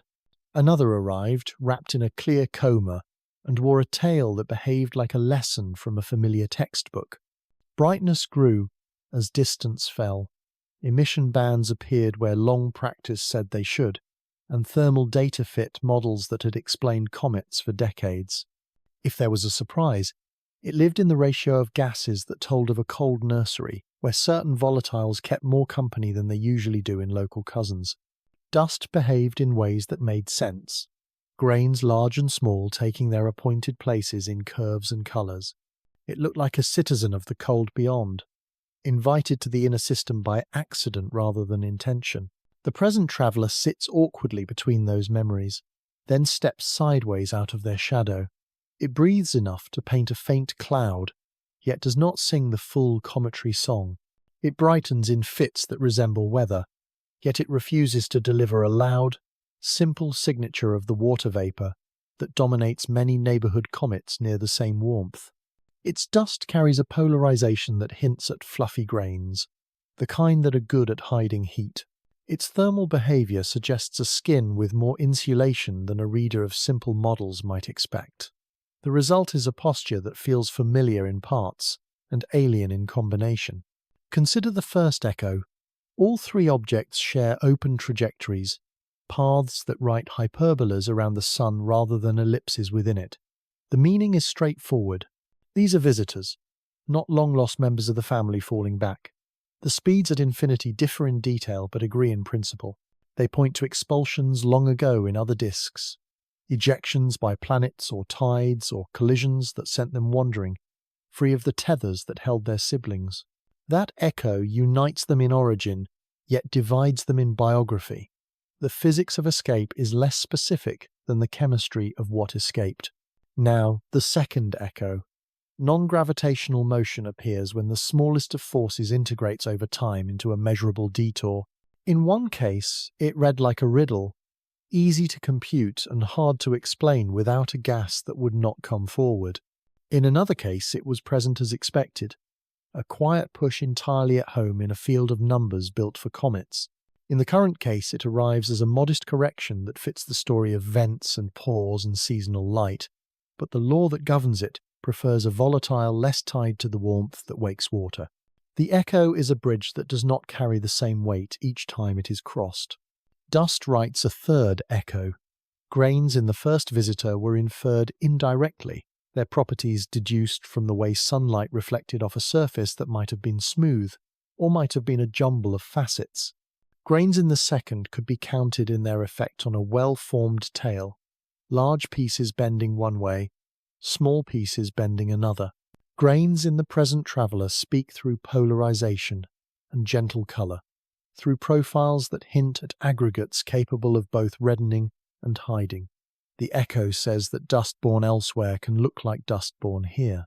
The discord says the mixture and the texture may differ in ratios that statistics too small cannot yet characterize. Gas contributes a fourth echo, the strongest and strangest. In the second traveller, classic species announced themselves with confidence, a litany that matched catalogues and reassured methods. In the first, silence reigned, enforcing a search for explanations that would not depend on missing lines. The present object leans toward faintness where water would be loud, toward hints where lighter molecules might be expected to speak earlier, toward variability that looks more like plumbing than like a uniform release. The echo suggests a shared inventory. The discord suggests different closets were opened at different times. Shape and spin add a fifth. The first stranger tumbled, or at least rotated, in a way that produced amplitude swings too large for a compact sphere. The second spun with a calmer cadence, its coma smoothing over small complications, so that light curves told more about the halo than the core. The present one hints at non-principal axis rotation in some analyses and at patchy activity in others. The Echo says small bodies rarely achieve perfect balance. The Discord says the causes of imbalance can be structural or seasonal, and that the small sample of interstellar wanderers displays both options without apology. Weathering in deep space gives a sixth echo, faint yet important. Cosmic rays polish nothing, they roughen and rearrange. Surfaces kept in darkness under low temperature become catalogues of radiation chemistry, their ices stitched into complex organics, their pores altered by the slow dance of atoms induced by energy that arrives without light.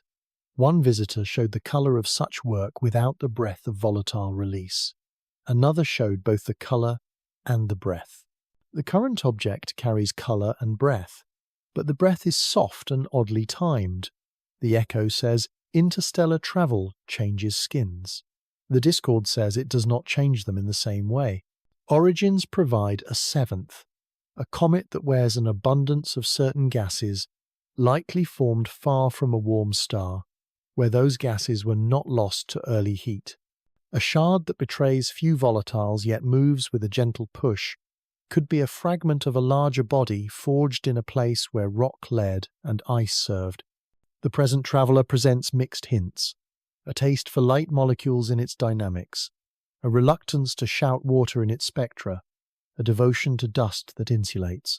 If a nursery must be named, the choice would favour outer realms in another system, but the recipe for its crust might include steps learned after ejection in the cold between stars. Detection pathways frame an eighth echo. One came into notice late and left quickly, forcing conclusions to grow on thin soil. Another granted time and photons generously, the kind of gift that lets confidence take root. The present visitor sits in the middle, brighter than a cipher, fainter than a teacher, present long enough to draw plans and short enough to leave some of them unfulfilled. The lesson is not a complaint. It is a reminder that discovery is as much about cadence as it is about chemistry. The Echo says timing matters. The Discord says timing has favoured three different kinds of luck. Finally, there is the matter of names that pretend to organise. Scout, surname, survey tag, and the numeral that counts rarity. Set side by side, the names look like a chronology of learning. In reality, they are a record of how variety arrived early and refused to narrow. One leaned toward the rocky, one toward the icy. The third folds both inclinations into a posture that still resists shorthand. The Echo is statistical hope, a belief that variety will converge into patterns as the list lengthens. The Discord is the evidence on the page, a trio that behaves less like a series and more like a sampler. Comparisons, then, do not collapse uncertainty. They sculpt it. By holding three small worlds in the same light, the gaze discovers that categories like comet and asteroid reflect conveniences that may not survive the distances between stars. The physics of formation and ejection, the chemistry of radiation and frost, the architecture of pores and crusts, all of these write in dialects that differ from system to system. Each traveller is a sentence from a different book. Read together. The sentences do not add up to a paragraph. They hint at a language that will only be heard when the library is much larger. The present object becomes more itself in this company. It is not the silent shard. It is not the classic comet. It is a body that borrows a gesture from each, and then invents its own. In the end, that invention is the point. The echo that matters most is not likeness. It is the shared insistence that origins elsewhere produce outcomes that refuse easy grammar here. If humility is a method, comparison is its workshop. The instruments look from one memory to another and return to the current mystery with sharpened questions, understanding that answers live not only in similarity, but also in the persistence of difference. Beyond any orbit chart, a craftsman once drew in chalk. Young stars build rings of cold and light.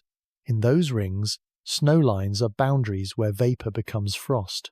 Water settles close compared with the grand distances of carbon dioxide. Farther out, carbon monoxide condenses. In the deepest cold, Nitrogen collects as ice that would sublimate near any ordinary dawn. A small body that brings a taste for the lightest molecules carries the rumour of such distant kitchens, places where a winter was long enough to become a habit. Every protoplanetary disk is its own weather. A red dwarf pulls its snow lines inward until worlds freeze near where our own would burn. A brighter star throws the same lines outward like ripples on a larger pond. The brightness, the rate at which matter falls inward, the dust that clumps into lanes, all of these write different recipes. Grains that drift toward pressure bumps, stop, meet companions, and grow.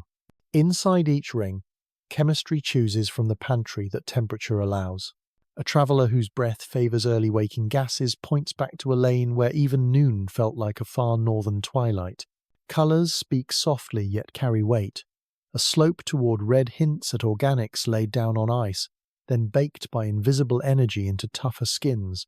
Cosmic rays stitch atoms into chains that darken with time. Ultraviolet photons rearrange simple ices into products that sit between geology and biology, not alive yet sophisticated. In a cold nursery, such processing begins immediately. In interstellar drift, it continues for ages. The result is a surface that resists quick melting, a varnish that keeps heat at the door and lets lighter molecules thread their way through old fractures. Kinematics adds a compass without a map. The inbound speed relative to the local standard of rest belongs to the thin disk of the galaxy, neither a halo interloper nor a member of a fast-moving clan. Vector components that avoid conspiring with known streams imply no easy parent. Wind back the motion through models of the galactic potential, and the line dissolves into possibility after a few million years. Passing stars smear the trail like fingers across dust. The exercise does not name a birthplace. It names a population. Ordinary stars, ordinary orbits, and an ejection long enough ago to erase any direct genealogy. Ejection has many authors. Infant giants fling small bodies outward while they migrate inward, then fling them again while they migrate back. Resonances fold and unfold, pumping eccentricities until weak hands become strong enough to throw. Binary companions stir Kozai cycles that trade tilt for elongation and hand projectiles to gravity at the right moment. Crowded clusters push systems against neighbours, and one encounter in 1,000 sends a trove of fragments into the dark between suns. Each scenario leaves no tag on the fragment itself, only a statistical obligation. If detection is possible here, it has been abundant there. Mineralogy leaves fingerprints that survive travel. Crystalline silicates require the touch of warmth during formation, then a ride outward to cooler zones where frost can collect. Amorphous silicates signal colder births or less exposure. Infrared features, when they can be teased from faint comets, suggest which kiln set the earliest shape of dust. A dominance of fluffy aggregates hints at growth in gentle, collisional gardens where sticking one more often than shattering. That style of growth is common beyond the waterline in many disks viewed by radio arrays, where rings bloom and gaps whisper of shepherding planets. Isotopes would be the truest accent if they could be heard. Ratios like deuterium to hydrogen in water, or carbon-13 to carbon-12 in carbon monoxide, tie chemistry to temperature with a precision no colour can match. In practice, faintness mutes these signatures. Upper limits arrive as placeholders for sentences that cannot yet be spoken. Still, models draw inference from what becomes loud first. If lighter volatiles wake early while water stays modest, a cold formation is favoured. If nitrogen-bearing gases whisper at all, a birthplace beyond most known frost lines becomes reasonable. Surface physics tells of storage and release. A crust thickened by radiation and by the fall of its own dust behaves like a blanket that has learned to be a wall. Beneath it, ices that remember the nursery wait for epochs before a new star's light finds them. When that moment comes, the gas chooses the old passageways, the ones that survived compaction and sintering. Water moves slowly through this labyrinth unless heat is extravagant. Carbon monoxide and nitrogen slip more easily. A traveler that exhales softly in light molecules while refusing to sing water's loud chorus resembles a relic from the far precincts. Galactic time leaves a patina measured in centimeters. The dose of cosmic rays penetrates to a depth that correlates with centuries piled upon centuries. Laboratory work suggests that this dose converts transparent ices into darker, more refractory layers. The thickness of that layer estimates the time since a fresh cut exposed the interior. If chromatic grains carry a consistent sheen of aging rather than the brightness of newborn fracture surfaces, then the surface has survived interstellar exposure without many resets. That is a clock that points not to youth, but to patience, and to a long cruise after ejection. Host star type remains a hidden variable that can still be sketched. A traveler born around a red dwarf would have known intense flares and a disk rich in small dust. The snow lines would have hugged the star. Material from such a system often bears a signature of compact orbits and potentially strong magnetic activity. A traveler formed around a sun-like star would have learned order at larger radii and a calmer ultraviolet climate. The ensemble of clues favors cool birth at significant distance. The identity of the lamp is secondary to the color of the room where the frost set. Another path points to an elder history. Old stars on the verge of shedding their envelopes shake their gravity fields and send Oort cloud analogues wheeling outward. Some fragments fall into interstellar space not as infants of planet formation, but as pensioners released by gentle mass loss. Surfaces from such lineages would be deeply processed, with internal reservoirs that survived because heating was subtle and distant. If the signs suggest an archive rather than a workshop, this ancestry becomes more plausible. The body would then be a page turned by a dying star, rather than a note torn from a young one. Flux at Earth offers arithmetic that constrains origin by quantity. A single detection in a span of years implies a galaxy awash in such waifs. Integrating over volume and time yields an estimate that each planetary system must eject many Earth masses of small solids over its active life. Whether the nursery was a compact ring around a dim star or a broad belt around a bright one, the ejection was not an accident. It was a rule that wrote itself across billions of orbits. The messenger is one of countless siblings that left home for the road. Tail curvature and brightness behavior contribute weather reports from the imagined birthplace. A preference for aggregates that break under modest heat hints at grains that grew gently in a quiescent ring. The absence of resilient chondrule-like material suggests a zone where lightning or shocks were not decisive. If volatile release begins earlier than water would prescribe, the nursery must have kept its pantry cold through assembly. That cold demands either distance around a luminous star or proximity around a dim one. Both roads lead away from the neighborhood of rocky terrestrial planets. Pull these threads together and a silhouette appears. A small body coalesced in a pressure bump beyond the line where carbon dioxide freezes, perhaps farther still where carbon monoxide and nitrogen sleep. Dust grew into airy clumps, embedded with ices that captured guest molecules. A varnish of radiation chemistry began quickly and thickened over time. Dynamical restlessness in the hosting system granted a sequence of gravitational handoffs that raised the orbit until escape became easy. The fragment drifted under starlight so thin it was more tradition than energy, then crossed an ocean of years to arrive with its crust intact and its lungs discreet. No arrow reaches the nursery itself. The galaxy is noisy with chance, and the map of encounters renders any precise reconstruction a mirage beyond a certain horizon. Yet the lack of a street address does not mean the city is unknown. It was cold, structured by rings, and policed by growing planets that taught small stones how to leave. The chemistry was generous to light molecules, the dust fluffy, the light gentle most of the time. From such places, fragments like this one are born.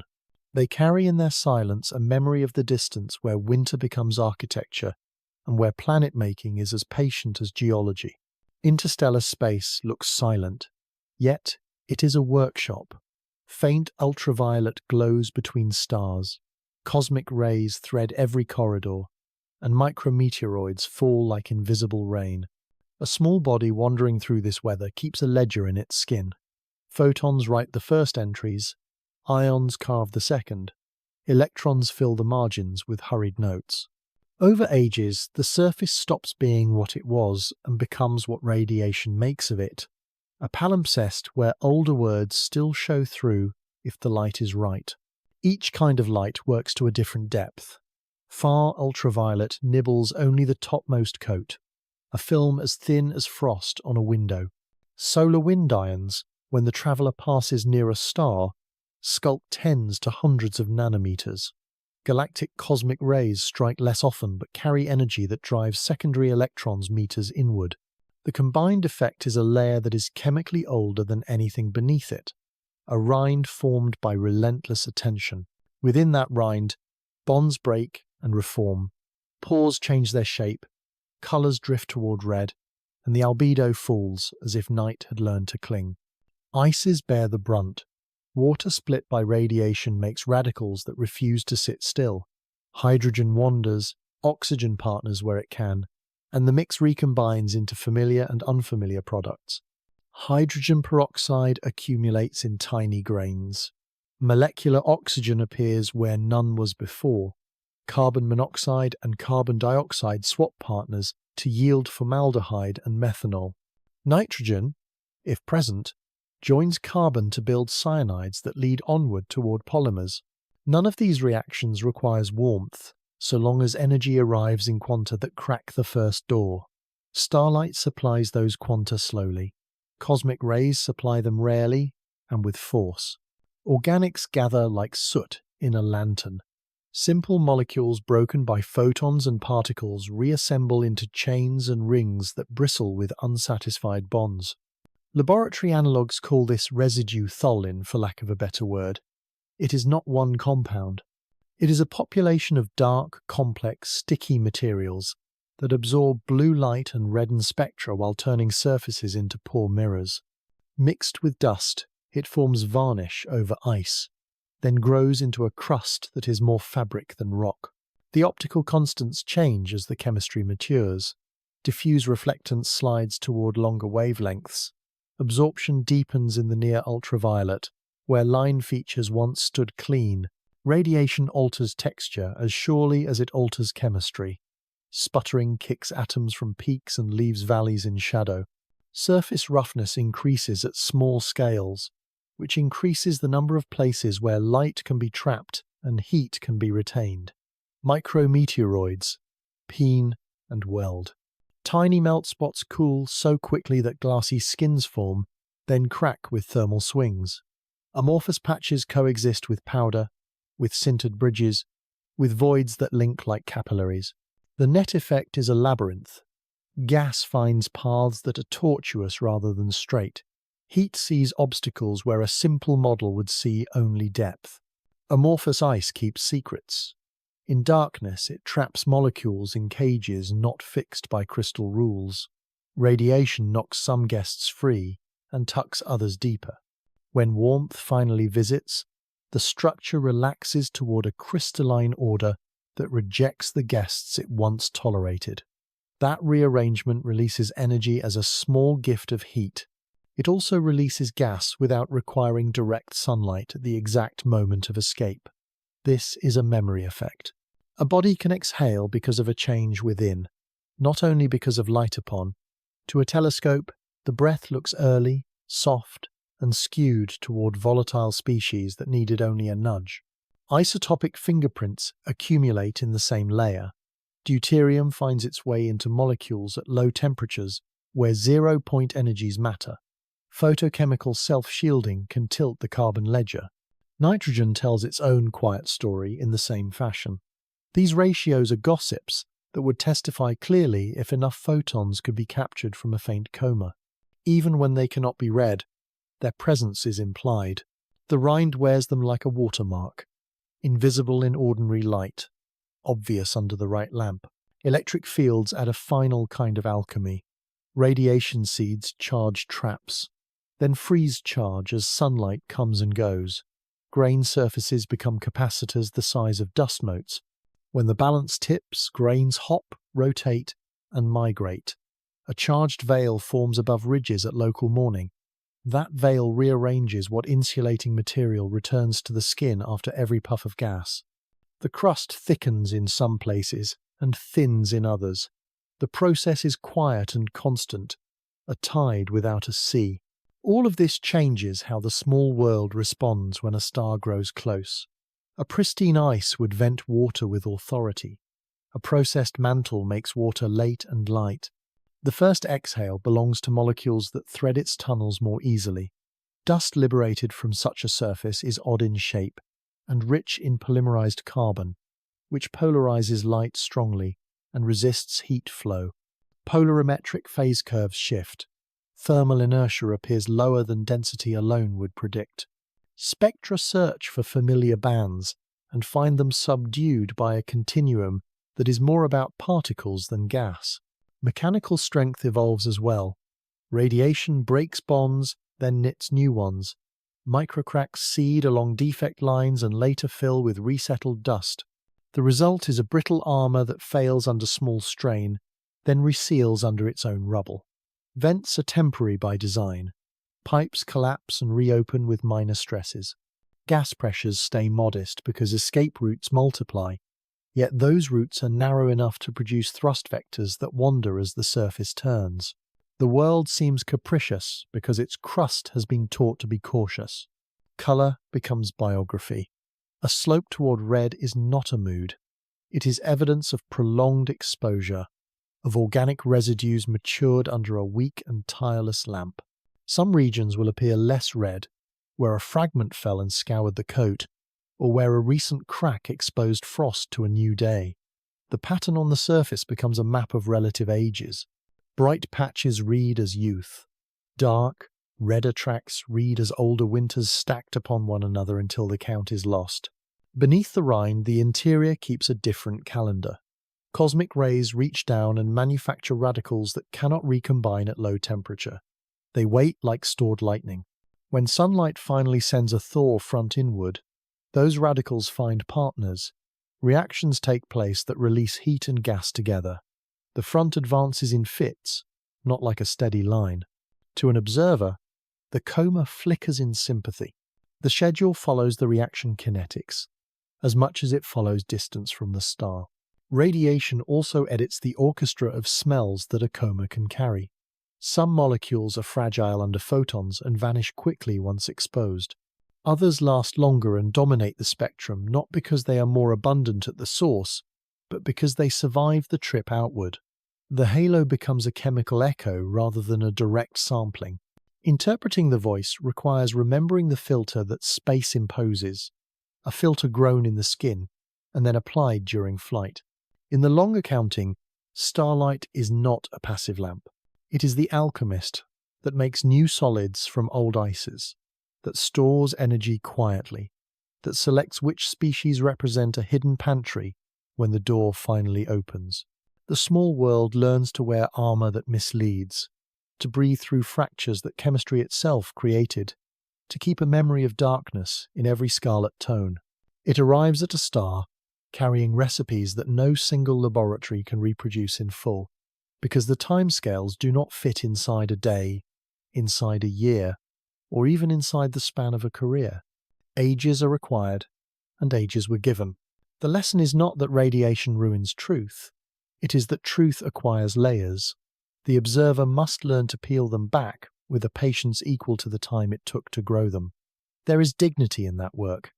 To watch a faint body that has been seasoned by a galaxy, and to read in its color and its chemistry, the record of that seasoning is to accept that distance can write as clearly as proximity.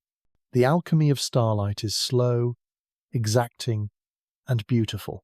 It turns ice into ink, and ink into a story that glows, even as it hides. Water is expected to be loud. Nearer to sunlight, ice should surrender. Vapor should flood narrow throats, and a familiar chemistry should stamp its signature onto spectra with confidence. Instead, quiet settles where a chorus was anticipated.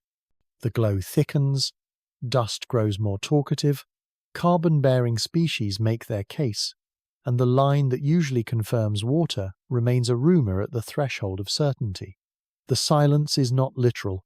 It is a mismatch between expectation and detection, a hush where instruments are tuned to hear a shout. Observers lean first on a faithful proxy. When water breaks under ultraviolet light, it leaves hydroxyl that shines in the near ultraviolet. That band has long served as a shorthand for water production. Here, the band wavers, slips into noise, and returns as an upper limit rather than a declaration. The atmosphere itself complicates the measurement, since the same wavelengths that carry the signal are gnawed by air. Space-based eyes would help, but time and geometry are rarely generous. In the infrared, a strong feature of water lives near 3 micrometers, yet dust warmed by sunlight sends up a continuum that smooths the scene. The continuum brightens with heat and hides what it did not create. Other molecules step forward. Carbon monoxide has lines that speak in the mid-infrared. Carbon dioxide has a proud band that shines a little shorter in wavelength. From the ground, one of these regions is mostly unreachable, and the other is a struggle against the sky. Even so, hints appear. Gentle bumps where models predict them. Flux that rises, where a light molecule would be lively at long distance from the sunday. If those hints are real, then early activity is driven by species that wake before water cares to answer. That rearranges the usual order of voices in a cometary choir. Silence admits several reasons. A crust thickened by radiation and by the fall of its own dust can turn sunlight into a surface affair. Thermal waves enter only by millimeters before their energy is spent. Water trapped deeper stays cold while shallower pockets feed the coma with volatiles that slip more easily through tortuous pores. When vents open, dust can fall back and blanket them again. Each pulse of activity builds its own muffler. The result is a system that prefers light gases and keeps the heaviest work in reserve, a schedule that makes water late to its own performance. Geometry intrudes in quieter ways. The line of sight that binds slit a nucleus might pass beside the jets most able to carry water. Narrow apertures safeguard spectral purity, but risk missing the action if it is collimated. Wide apertures gather more photons, then fold spatial information into a single number that hides variation in direction and time. If the spin is not simple, local noon arrives at odd hours across the surface, and water-rich vents may face away during the moments that matter. The comet breathes in 3 dimensions while the instrument listens in a single plane. Chemistry offers another path to quiet. Amorphous ice can cage gases during long cold exile. When heat finally invites a rearrangement into crystal, trapped guests are freed. That change can release carbon monoxide and nitrogen without requiring liquid-like mobility in water. The timing of the release depends on depth and on the rate at which the thermal front advances. If that front is slow and shallow, the first breaths will be light and early, and water will remain curtained behind structure and habit. The gas then reads as a whisper in a band that is easy to hear, while water remains a page not yet turned. Dust behavior reshapes the audience. Grains lofted by jets may include fragments with ice at heart. Those grains act as distributed sources, releasing water as they warm while traveling away from the nucleus. If fine icy grains are scarce, or if they devolatilize quickly, the result is a coma that refuses to show water where the lines are measured, yet still carries a diluted contribution downstream. Models that assume most water comes directly from the surface will falter in such a case. The profile of a daughter species will look too shallow or too steep, depending on where and when the slit sampled the scene. There are also sinks that murder the line before it declares itself. In bright sunlight, radicals that trace water can be consumed rapidly by reactions in a coma that is denser in carbon chemistry than expected. Lifetimes contract. The fingerprints of water smear into the continuum. The ions of oxygen at visible wavelengths can stand as witnesses for water or for carbon dioxide, but the proportion required to separate their testimonies is hard to gather at faint levels. The proxy becomes ambiguous, and the silence strengthens its claim. Temperature discipline matters.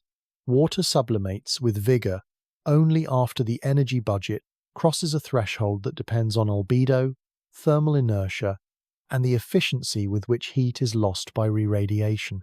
A surface crowded with porous, carbon-rich grains can be dark enough to absorb sunlight while also being insulating enough to keep that energy near the skin. Local temperatures hover below the efficient sublimation point. Lighter species with lower latent heats escape through the same skin, while water watches from behind. Distance shrinks, input grows, yet the transition from almost to enough is slower than a simple model predicts. Dynamics provides a check that feels like a confession. Non-gravitational accelerations that match the cadence of light molecules strengthen the case that early activity belongs to them. If the push grows where a light species would lead and refuses to behave like a classic water law, then the orbit itself becomes a spectrometer that cannot name but can discriminate. Water may still dominate later, but the start belongs elsewhere. When the numbers agree with that reading, the silence begins to feel like intention rather than accident. Laboratory work underlines the plausibility of a muted water voice. Mixtures of ice and mineral grains irradiated for months show how a thin mantle of complex organics can choke water while still allowing smaller molecules to thread narrow passages. Under those conditions, poor connectivity changes with small shifts in packing. A tap equivalent to a landing grain can either plug or open a channel. The distribution of pore sizes sets a percolation threshold. Cross that threshold and flow becomes efficient. Fall short and flow is a sequence of local gusts that never add to a storm. Speculation enters only where numbers invite it. A body born in a cold nursery beyond the carbon monoxide snowline would inherit a pantry rich in supervolatiles. Ejection into interstellar night would add a long age of radiation processing to the surface. The first encounter with a new star would then awaken gases that care less about heat while leaving water to wait. Unless and until mantles are disrupted wholesale, the pattern would persist. In such a portrait, water is not absent. It is delayed, dispersed, and diluted by architecture and by history. The tale tells a compatible story. If small grains dominate because the crust yields powder rather than chunks, the grain population warms quickly and shines smoothly in continuum. Icy fragments large enough to carry water for long walks are rarer. Syndines drawn for dust families that include many small particles reproduce the graceful curve, and polarimetry supports a fluffy texture. That texture is the same property that makes the coat a strong insulator. The coma becomes a lantern of dust light with little gas to read by. None of this demands an empty aquifer. The silence of water can be the result of translation problems rather than of scarcity. Instruments hear in bands where the atmosphere takes a share, where dust shouts, where lifetimes are short, where geometry is unforgiving. Models prefer simplicity until they earn complexity.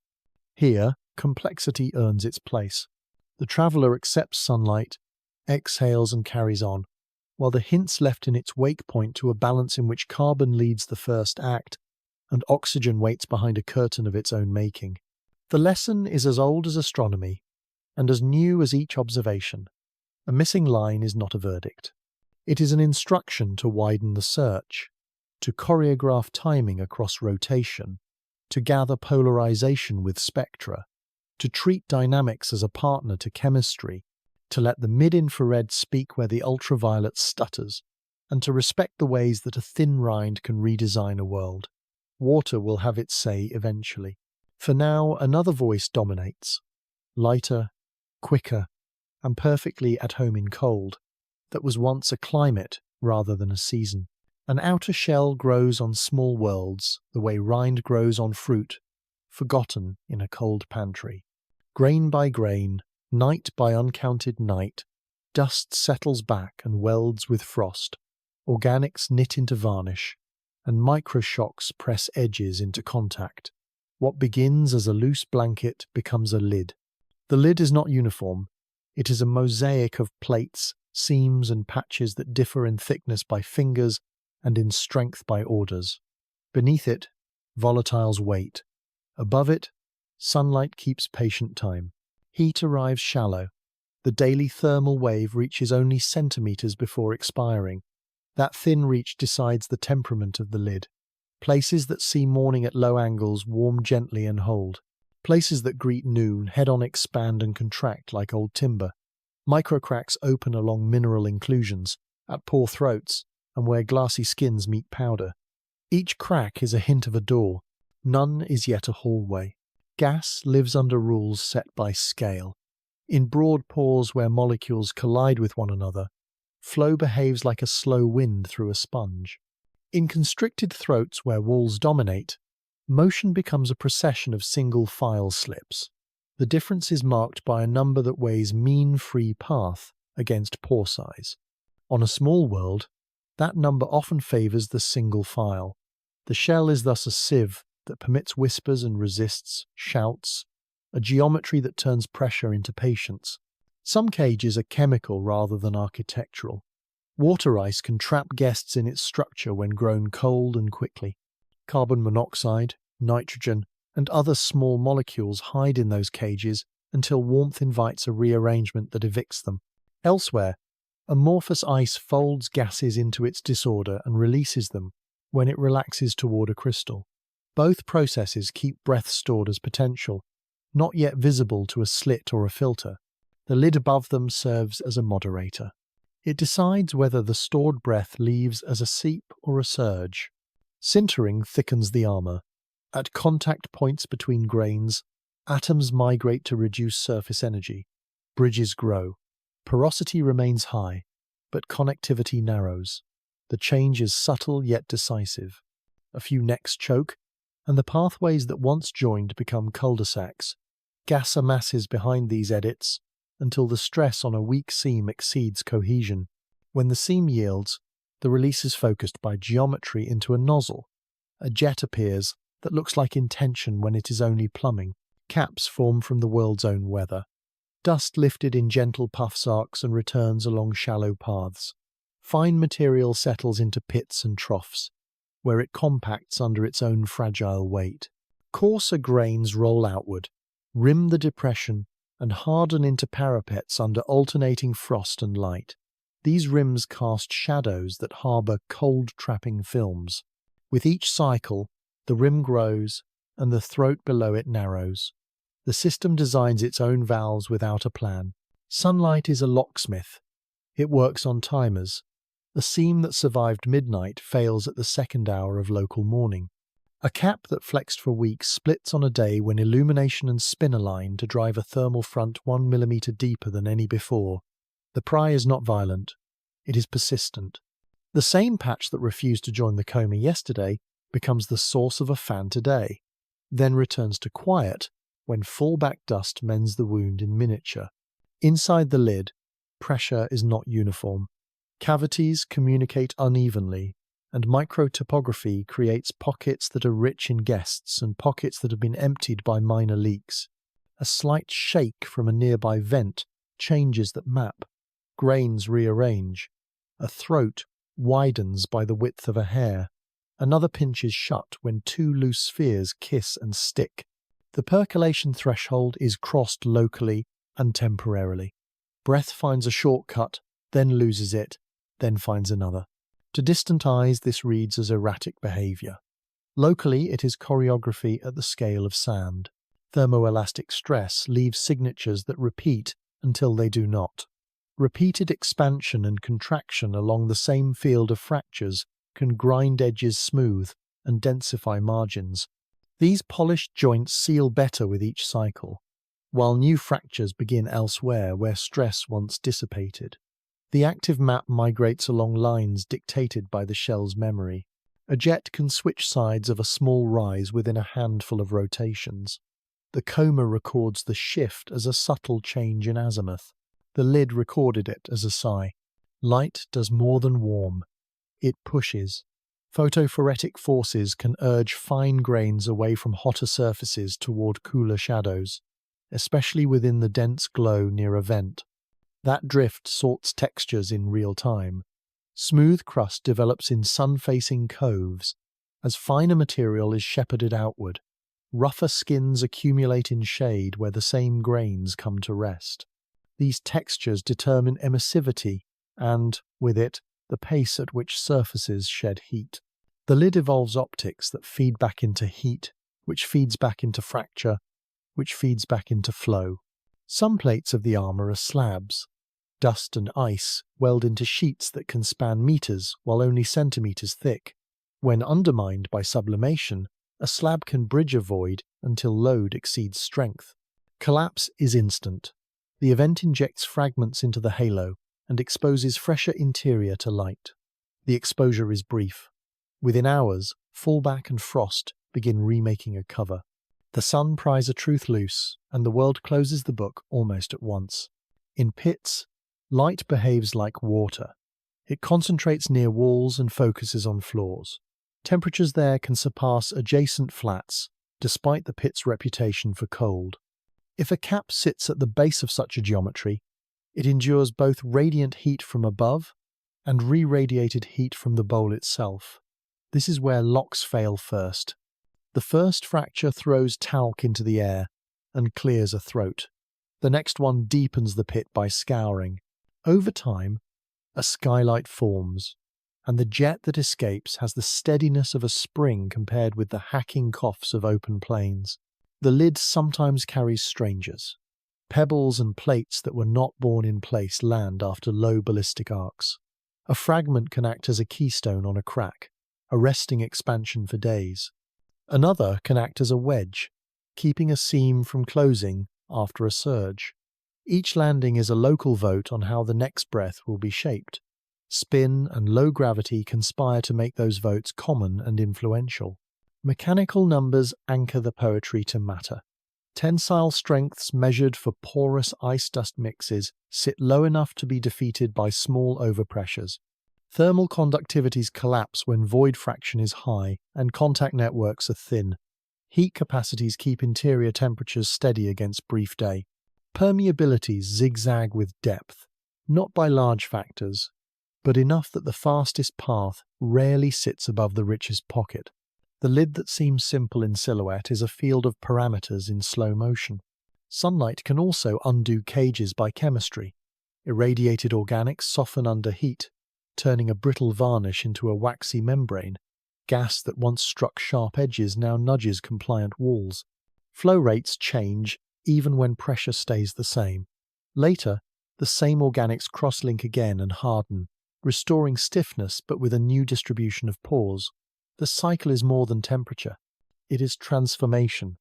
In rare moments, the lid loses argument and the body wears a plume. Overpressure finds a plane of weakness that runs long and deep.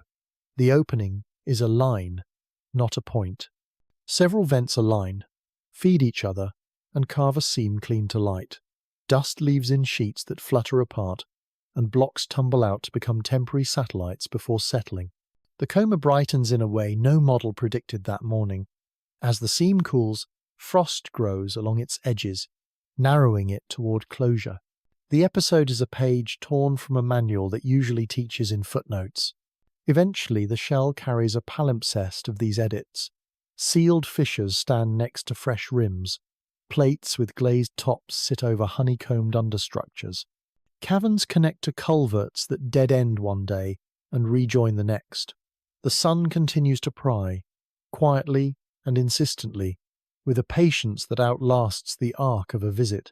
The small world continues to bargain, paying in dust for every truth surrendered, and laying new lids over every confession. In this architecture, composition is not the only secret. Timing is a secret. Sequence is a secret. The sun finds both by returning every rotation and every day, with questions that take the same form and reach slightly deeper. The answers rise as jets that start late, end early, or move because the hinges under them are alive with small decisions.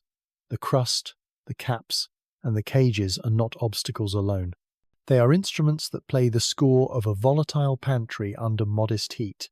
To hear the music is to watch the lid fail in slow motion, and to read the shapes it leaves in light. Rare ices and tricky lights speak in the same breath. One offers chemistry that wakes at temperatures most comets ignore. The other sculpts brightness and colour with geometry that does not announce itself. Put together, They paint a portrait that changes as the angle changes, that looks honest from one vantage and mischievous from the next. Spectra hint first. Faint shoulders appear near wavelengths where carbon monoxide would murmur, where carbon dioxide would lift its voice, where methane would place a small notch. The signals hover near the threshold at which certainty begins. Dust throws up a smooth continuum and hides the relief that would make identification easy. Reduction choices matter. Change an aperture by a hair and the hint sharpens or fades. The pattern is consistent with light molecules joining the coma, while water keeps its counsel. That choice of guests implies a pantry stocked in deep cold. Shadows complicate what ought to be simple. At very small phase angles, when the sun nearly hides behind the observer, brightness surges. Two effects share the blame. One is the hiding of mutual shadows as rough grains turn their dark sides away from view.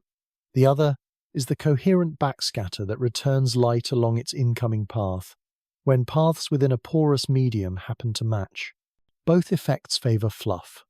Both exaggerate brightness without adding mass. A surge that looks like an outburst can be only a change in alignment. Polarization steps in as a referee.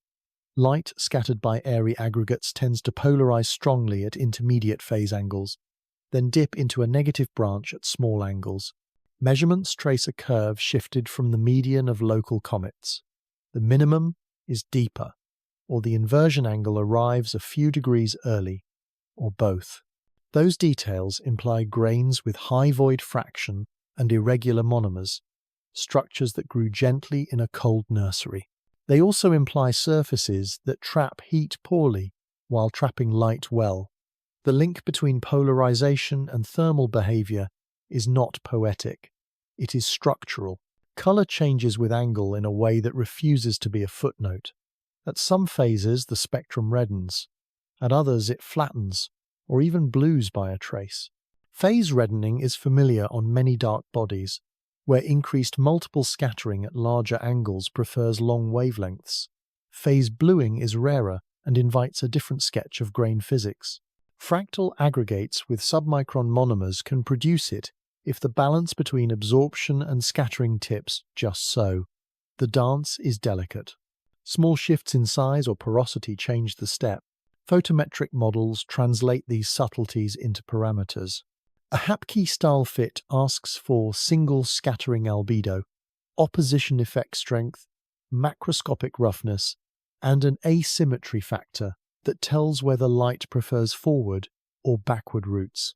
The best fits reach for strong opposition surges and for roughness that would feel like pumice to an imaginary hand.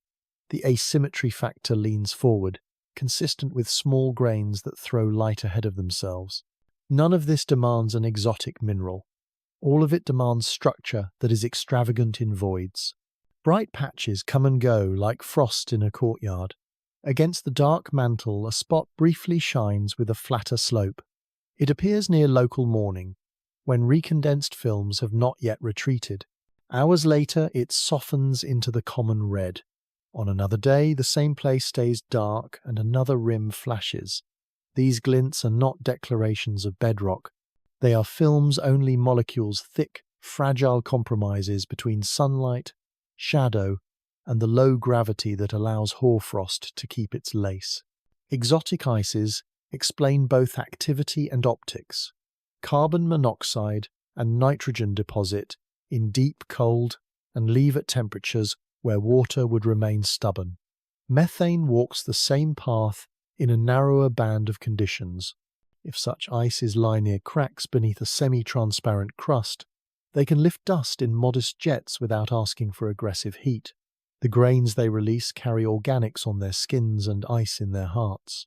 As they drift, the ice leaves and the organics remain, shifting both the scattering and the thermal signature with time and distance from the throat. Clathrates add another layer. Water cages can trap small molecules during formation, then release them when the structure destabilizes. A surface veneer might be poor in free water yet rich in trapped guests. The spectral result can mimic separate reservoirs even if the architecture is a single network. Lines shift in strength as cages open, Continuum changes as grains rearrange. What looks like a new species arriving can be only a different door opening for the same guest. Thermal portraits do not always match reflectance maps. Places that look bright can be cold if they are thin frosts over insulating dust. Places that look dark can be warm if they hold roughness that catches and keeps sunlight. The beaming parameter that summarizes how efficiently a surface radiates sometimes points in the opposite direction from intuition. That mismatch is not a failure of models. It is evidence that microgeometry matters as much as composition when the scale is centimeters and the energy budget is tight. Organic residues push spectra toward red and steal contrast from narrow bands. Their optical constants evolve under radiation, changing the scene without changing the mix of elements. A faint ultraviolet downturn hints at these coatings. A gentle bump near 3.5 micrometers suggests aliphatic chains resting on more complex rings. No single feature declares identity with finality. Together they mark a varnish that grew slowly and learned to resist heat. Where that varnish thins, hints of ice appear at wavelengths that water prefers. Where it thickens, the spectrum smooths into a patient slope. Shadows in the coma itself write illusions. Forward, scattering by fine dust brightens the side near the sun and makes the halo look richer than its island. Backward scattering does the same on the opposite side when geometry favors it. Polarimetric maps reveal lobes that a simple, isotropic cloud would never draw. Light curves respond to these lobes as the body turns, adding a photometric beat that belongs to optics rather than to shape or spin. A surge that arrives each time a fan faces a certain direction can be only light preferring a path rather than matter leaving faster. Time plays a cruel editor. An absorption that looked promising on a Tuesday vanishes on a Friday. The change is real if events switched allegiance, if a frost film did not return, if grains leaving that week carried less ice. It is also apparent if the phase angle slid through the narrow window where the opposition surge amplifies continuum precisely where the line would otherwise stand. Interpreting the week requires a calendar of geometry as careful as any log of exposure time. There is a final source of unusual shadow. Topography on scales below resolution still casts night. Tiny cliffs and pits hide patches from light for minutes at a time. Those minutes matter when thermal skin depths are so small. A surface can host two climates an arm's length apart. One patch keeps exotic ices intact all day. Another loses them every noon and regains them each dusk. The map of survival changes with precession, with torque from jets. With the migration of activity across the shell, optics record the changes faithfully, while leaving the causes barely sketched. The sum is not a stable portrait. It is a stack of thin images that shift with light and breath. Rare volatiles lift dust in modest streams that change the very optics used to notice them. Shadows at the grain scale and at the valley scale manufacture bright surges that impersonate events. Polarization explains but does not resolve all confusion. Thermal measurements correct and also complicate. Together they imply grains like soot woven with frost, a crust like lace stiffened by age, and a pantry where the first bottles opened carry labels from the coldest aisles. A patient eye can still extract truth. Watch at several phase angles. Measure polarization with color, pair reflectance with thermal emission, return to the same patch at different hours. Model not only composition but architecture, not only chemistry but the routes that light takes between pores. The object will answer in partial sentences, yet those sentences will rhyme. Exotic ices will keep their habit of early speech. Unusual shadows will keep their habit of magnifying whispers into songs. The portrait will not sit still. It will, however, stay consistent in character, and character is often the clearest truth a faint traveller can offer. There comes a question that listens for sounds only a small world can make. Will it unbutton a seam and send pieces into its own halo, or will it bear its heat without surrender and pass as a single thought? Evidence accumulates softly, and every sign has a twin that says, "Not yet."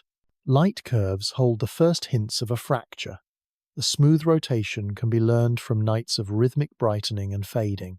A sudden excess, brief and clean, suggests fresh faces that turn to the sun all at once. Colour follows suit. New surfaces, dusted with frost or bright mineral grains, flatten the slope and cool the tone. If the glow drifts back to its previous mood in a day, the event was a scab lifted rather than a limb lost. If the change persists and a second, weaker cadence joins the first, then two bodies may be turning near each other, each adding its pulse to the photometric heart. The shape of the halo sketches history with the lightest pencil. A narrow structure that points along the orbit is a dust trail, built from large grains or chips that refuse to bend much under light. A soft fan that follows the sun is the product of smaller flakes that yield to pressure and writhe into a tail. A split nucleus often writes both at once. The heavier fragments fall into a straight procession that remembers the path. The lighter ones sweep outward like a sigh. If watchers see a thin thread superposed on a wide veil, and if that thread grows while the veil merely breathes, a quiet shedding may be in progress. Fragments announce themselves in star-like ways. In deep images, the core sometimes resolves into a peak with a shoulder, or into a pair of peaks that share a cloak. The distance between them matters, too wide, and the second peak is a dust knot or a jet pointed toward the observer, too tight, and the structure is a trick of focus and atmosphere. Consistency over consecutive nights earns trust. Divergence wins the rest. If the pair pulls apart along a line set by spin and thrust, the nucleus has divided into companions. If the shape returns to single after hours, a burst has faded and dust has stopped pretending to be stone. Mechanics argues in numbers as small as they are decisive. Tensile strengths for porous ice and dust are modest, yet modest is not fragile when gravity is weak. Rotation is therefore the key. A body that spins down under gas torques is secure. A body that spins up because vents are misaligned drifts toward a threshold where material near the equator begins to weigh less than the grip that holds it. If angular speed approaches the limit, only cohesion prevents landslides and lofting. That limit has a signature. The light curve broadens, then sharpens, then broadens again as bulges migrate. If instead the period wanders without trending shorter, the torque is ambivalent and failure is less likely. Thermal stress plays a quieter game. A slab that bridges a void expands and contracts against edges that will not flex. Microcracks lengthen along the chilled underside, while the sunlit face softens. A day arrives when a crack connects across a hidden span. The release is a muted snap. Debris steps into low arcs, and a jet wakes through fresh rubble. Photometry sees a modest rise and a longer fall, the shape of a line drawn by a hand that lifted at the end. Spectra may notice a temporary taste of ice if grains leave before their frosts recede. The scene repeats on another slab later, or it does not repeat at all. Slab physics writes irregular verse. Grains do more than carry light. They carry clues to the size of what left. Large pieces show themselves as glints that move too slowly to be grains and too quickly to be stars. In long exposures, they become tiny trails that end near the nucleus and begin a short way back along the orbit. Their brightness fades with the square of distance and with rotation of their new faces, so they are loyal only for a night. If a lucky sequence catches one trail twice with a shift that matches a free fall from a small push, then a chip of the crust has become a satellite for an hour, and then a single traveller. A split this mild is a rearrangement, not a loss. Chemistry can both tip and resist a fracture. A seam that breathes carbon monoxide without much backfill of dust excavates a cavity that undermines its own roof. A seam heavy with dusty outflow lays its scaffold as it erodes. The first case invites a sudden opening. The second engineers a controlled collapse that seals itself. Watching the balance between dust and gas, although difficult at faintness, tells whether the architecture is eroding or reinforcing. An object that stores a surplus of light molecules near the surface is more likely to punch delicate skylights. An object that returns its dust is more likely to apply slow plaster. Tides seldom help unless a star comes very close. Yet even gentle gradients can add to stress when shapes are elongated and material is lightly bound. The signature is directional. Fractures prefer planes aligned to the long axis. Jets awaken near ends, where curvature is highest, and where thermal waves meet geometry that amplifies noon. A true tidal contribution would modulate with distance more strongly than gas can explain, but the scale is small here. The safer inference is that shape and heat do the labour, and tide only adds a coin to the wage. Searches for companions must outwit the halo. Small apertures isolate the core, but risk excluding light the fragment contributes. Large apertures swallow the fragment in coma. The cure is patience and angle. As the phase changes, forward scattering wanes, and the veil thins near the line to the Sunday. On those nights, deconvolution algorithms that have no patience for theatrics can separate true points from wings. If a faint second summit stays put relative to a rotating lobe or a changing fan, it is decoration. If it tracks as a body while the surroundings shift, it is kin. Dynamics helps choose between chip, shard, and partner. A small loss of mass that leaves symmetrically changes the thrust little and the spin not at all. A flake that tears from one side delivers an impulse that lengthens or shortens the day by seconds. The sign depends on where the venting resumed. A true fission that builds a binary should steal a measurable portion of angular momentum and carry it into mutual orbit. Light curves then learn two periods, one for spin and one for companionship. If the second period drifts as gas carries angular momentum away from the system, the bond is temporary. If it settles, gravity has won a quiet, short-lived marriage. Predictions sharpen the test. If the crust is thick and pores are narrow, mass loss rates remain low and rotational acceleration remains gentle. Survival is favoured. If the crust is patchy, if diurnal cracks open with enthusiasm, if gas returns often without dust to pad the blows, then torque can chase the threshold while thermal strains chew at the carpentry. Loss is favoured. The sky can answer this without romance. It will report a late, steady coma and a calm period for the first case, a jittering coma and a restive period for the second. There is a scale at which every world breaks. The choice is only between soon and not now. For a traveller small enough to be warmed throughout its skin, soon tends to arrive as powder and plates rather than as a single rupture. That style of failure leaves little in the way of companions, yet much in the way of character. Trails grow denser. Jets migrate. The curve speaks of fresh patches that heal quickly. Intactness, in such a world, does not mean unchanged. It means continuous self-repair, the art of losing little pieces to keep the whole. If a clean division ever happens, it will be quiet. The night will offer 2 points where one stood, drifting apart by a pace that arithmetic can predict. The coma will not explode. It will rearrange around 2 kernels instead of 1. The difference will be in the rhythm more than in the shine. And if no division comes, that too will be a lesson. A single stone can travel under modest breath and stubborn varnish, can dodge the thresholds that take neighbours apart, and can write a story in which survival is not drama but discipline. Science lays out competing blueprints and asks the sky to choose. The traveller answers by choosing parts from each plan. Explanations stand like tents in a shifting wind, pinned by some facts and flapping at others. Each solves what it prefers and stumbles where the object refuses to cooperate. One plan gives the lead role to supervolatiles, carbon monoxide and carbon dioxide, wake in cold that still restrains water.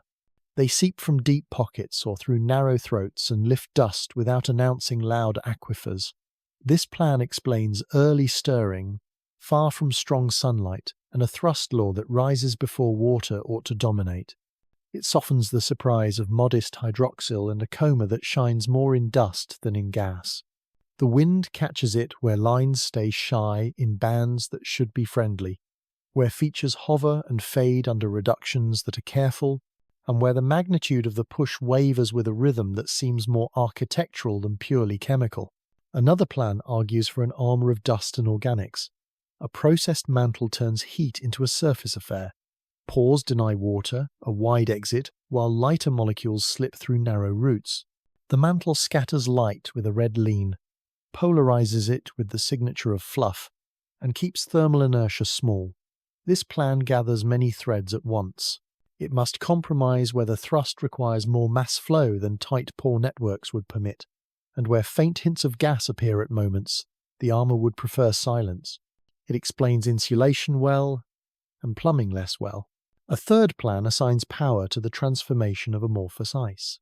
Heat invites disorder to reorganize into crystal, freeing trapped guests and returning a small dividend of energy. Outgassing begins not as a direct response to surface temperature, but as a release from within. The plan is attractive because it produces early activity without relying on wide open vents. It falters if the required volumes of amorphous ice are unlikely to have survived in accessible layers, or if repetition is too tidy for a process that should move like a front rather than act like a metronome. Clathrates appear in a fourth plan. Water cages imprison small molecules during birth in deep cold. Later, structural changes unlock the cages. The same crust can therefore withhold water while admitting guests. This plan reproduces a coma where carbon compounds lead and water lags even at modest distances.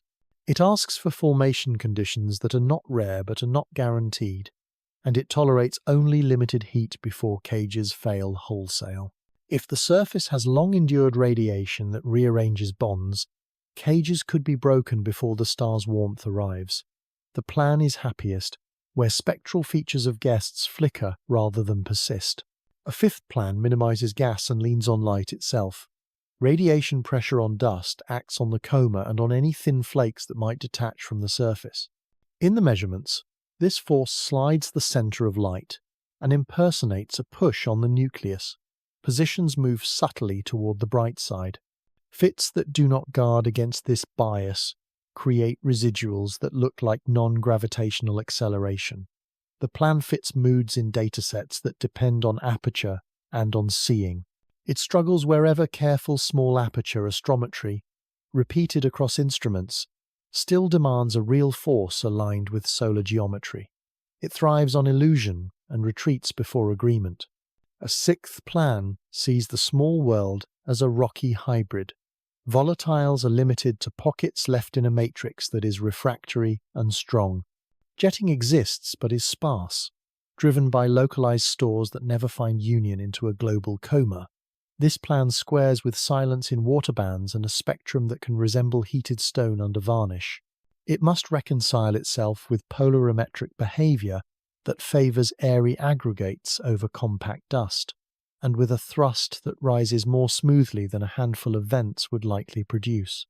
It replaces the comet with an active boulder, and then must add back a little of the comet to keep pace with the light. A seventh plan is architectural rather than chemical. It invokes percolation. Flow is efficient only after a critical fraction of pores connect. Slight shifts in packing cross and recross that threshold, turning exhalation on and off without large changes in heat. This plan is kind to curves that pulse and to photometry that learns two clocks. It is less useful when vents sustain themselves during favorable geometry for days, and when gas production scales with distance according to a law that implies a real thermostat rather than pure plumbing. Spin and torque write the eighth plan. Non-principal axis rotation and seasonally shifting insulation move active zones around without changing the pantry. The thrust vector wanders in the nucleus frame, and the orbit fit reads that wandering as small changes in familiar coefficients. This plan explains light curves that refuse a single period and fans that march around with time. It is compatible with almost any chemistry and can mask it. It becomes thin wherever periods settle, where torque terms demand persistent jets at fixed latitudes, or where the drift-in period does not track available lever arms. A ninth plan breaks the core into a contact pair. Two lobes trade heat unevenly, trap frost in a neck, and release it as the posture toward the sun changes. The geometry generates asymmetries in brightness and in gas that are not tied to a homogeneous sphere. The plan fits deconvolved shapes that occasionally hint at almonds and at dog bones. It loses confidence where the coma's optics imitate lobes and where direct resolution never commits to two heads. It explains some beats in the curve while leaving the chemistry to be chosen from other plans. A 10th plan adds radiolysis to the pantry. Hydrogen and oxygen accumulate as radicals in ice under long exposure to cosmic rays. When heat finally arrives, recombination is possible.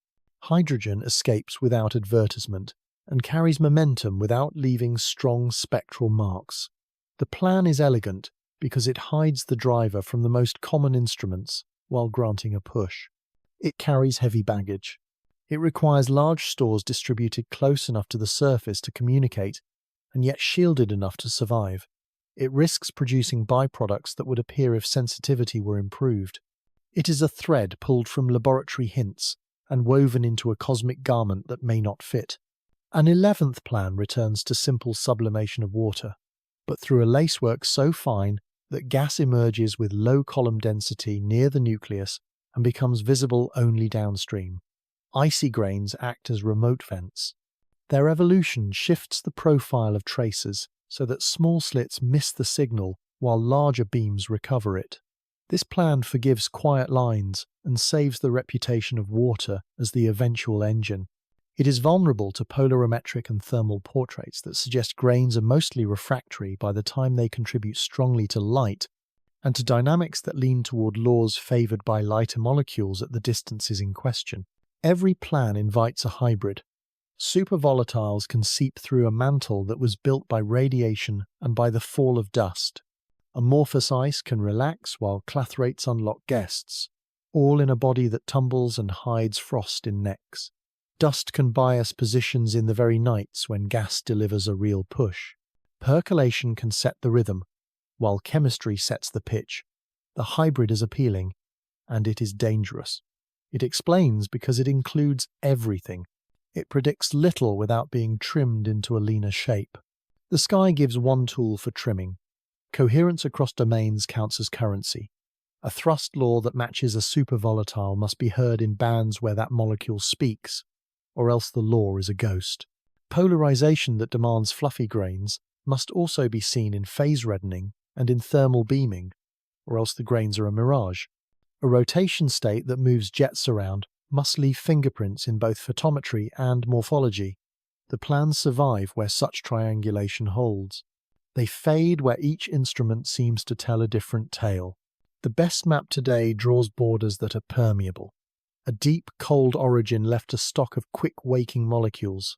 A mantle, welded by light and time, denies water an easy stage. Poor networks and cracks set schedules that drift with spin and with weather in dust.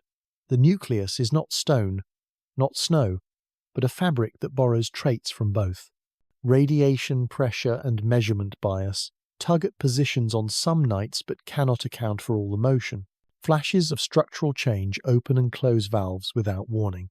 The truth wears several masks, and each mask fits well enough to persuade until another measurement arrives. In such a landscape, theories in tension are not a sign of failure. They are an honest reflection of a small world that is itself a compromise. The work is to tighten each plan with new constraints until the fabric can no longer be woven any way one pleases. That work continues while the traveller moves on, leaving behind a ledger of clues that reward models willing to share credit and to accept boundaries. Victory will belong to a story that is specific, layered, and partial in the right places, a story that admits reasons for silence alongside reasons for song. Screens glow like low tide on glass. In that light, a question arrives that makes fingers hesitate above keys. Is the signal in the sky, or in the instrument, or in the choices that shape the data? It is uncomfortable because it pulls on trust. It asks whether the faint breath measured by careful people is a property of a distant object, or a property of lenses, mirrors, algorithms, and expectations. The object does not flinch. The community does. Procedures stiffen. Voices lower. The work becomes both astronomy and self-audit. Artifacts have biographies. They begin in optics as ghosts that follow bright stars, reflections that march at fixed distances from the culprit, and wear a halo that looks almost cometary. Baffles help, but never erase. Scattered light from a moon below the horizon can lay a gradient so gentle that background subtraction leaves a residual slope, a false tail aligned with nothing celestial. Focus drift reshapes the point spread function across the field, elongating images toward corners and telling astrometry to lean a little the wrong way. Mechanical shutters can shiver when they open, a handshake that turns a single exposure into a double image that prefers the direction of motion. Field rotation during long tracks writes commas into stars and bias into centroids. Each quirk is known in isolation. Together, at low signal, they can impersonate the sky. Atmosphere adds its own grammar to the errors. Differential refraction spreads blue and red in slightly different directions when the air is not corrected by an atmospheric dispersion compensator. That tiny prism shifts centroids with color. Turbulence changes the wings of the point spread function from minute to minute. So, a photometric aperture may gather more coma one moment and more nucleus the next. Timestamps drift by fractions of a second when GPS locks misbehave or leap seconds are mishandled, then drift again when computers write headers before mounts settle. Barycentric corrections clean up much of this, but only when logs are immaculate. Spectroscopy comes with a different tangle. Slits bite into a coma that is brighter on one side than the other. A small guiding error translates into an asymmetric line that looks real and is not. Order overlap in a shell's spectrographs can deposit a whisper of one wavelength into another, a ventriloquism that the extraction must catch. Thermal flexure shifts the wavelength solution at the level of a few hundredths of a nanometer as the instrument breathes with night.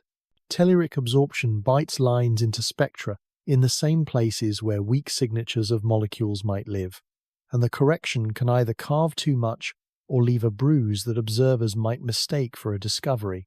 Fringing in the red introduces a periodic ripple that loves to sit where carbon dioxide would sing. None of these errors is dramatic. All of them grow teeth at the edge of detection. Polarimetry is persuasive and fragile. Instrumental polarization leaks between Stokes parameters when retarders are misaligned by fractions of a degree. Crosstalk converts linear into circular signals and back again, creating the illusion of exotic grains where there are only ordinary ones. Calibration with the twilight sky, or with unpolarized standard stars, succeeds only if the sky is stable and the standards are truly standard. Dust on optics, even a thin smear, can give a preferred plane to scattered light. A map of polarization lobes may be a portrait of the coma or a portrait of the instrument. Pipelines are where human intention hides, often without malice. Difference imaging chooses a convolution kernel to match point spread functions between frames. If the kernel is too flexible, it eats small sources along with the noise. If it is too rigid, it leaves residuals that masquerade as jets. Background windows are chosen by eye on tired nights, and the chosen windows sometimes sit on unnoticed shallow gradients. Apertures are adjusted until signal to noise looks respectable, which is good practice until the adjustment becomes a search for a pleasing answer. Outlier rejection removes points that offend a tidy fit, and with them removes a record of moments when the sky argued. The same people who built the code tend to trust it. That trust is earned and also dangerous. The word intention has another edge. It reaches toward stories that would not be written in a proposal. Sensational possibilities attract attention, and attention attracts telescope time, and that time arrives with scrutiny that is sincere and also theatrical. The mere suggestion that a faint acceleration could be driven by something other than gas introduces a bias into the field. Analysts build tests framed around that possibility. Press offices frame releases in paragraphs that a public will read as implication. In response, restraint becomes a performance. People write with unusual caution in sentences that bend away from interest. The science twists under the weight of these counterweights. The cure is not silence. The cure is choreography. Blind analysis can be adopted when feasible. Teams decide on methods for photometry, astrometry, and spectral extraction in advance, then publish the recipes before they look at the final answers. Synthetic signals are injected into raw frames at random times and with random strengths, then recovered by pipelines that do not know where to expect them. End-to-end calibrations use standard stars and standard comets to see whether a system that claims to see a subtle effect can see it where it surely exists. Adversarial collaborations invite skeptics to sit at the keyboard and believers to define the null tests. Both sides discover that the other is less naive than expected. Hardware can help when software reaches its limit. Rotate the instrument by 90 degrees and watch whether a suspected jet rotates with the sky or with the camera. Switch from sidereal tracking to non-sidereal and see whether an elongation follows the object or the stars. Observe the same field with two telescopes separated by thousands of kilometers to measure whether a subtle centroid shift repeats.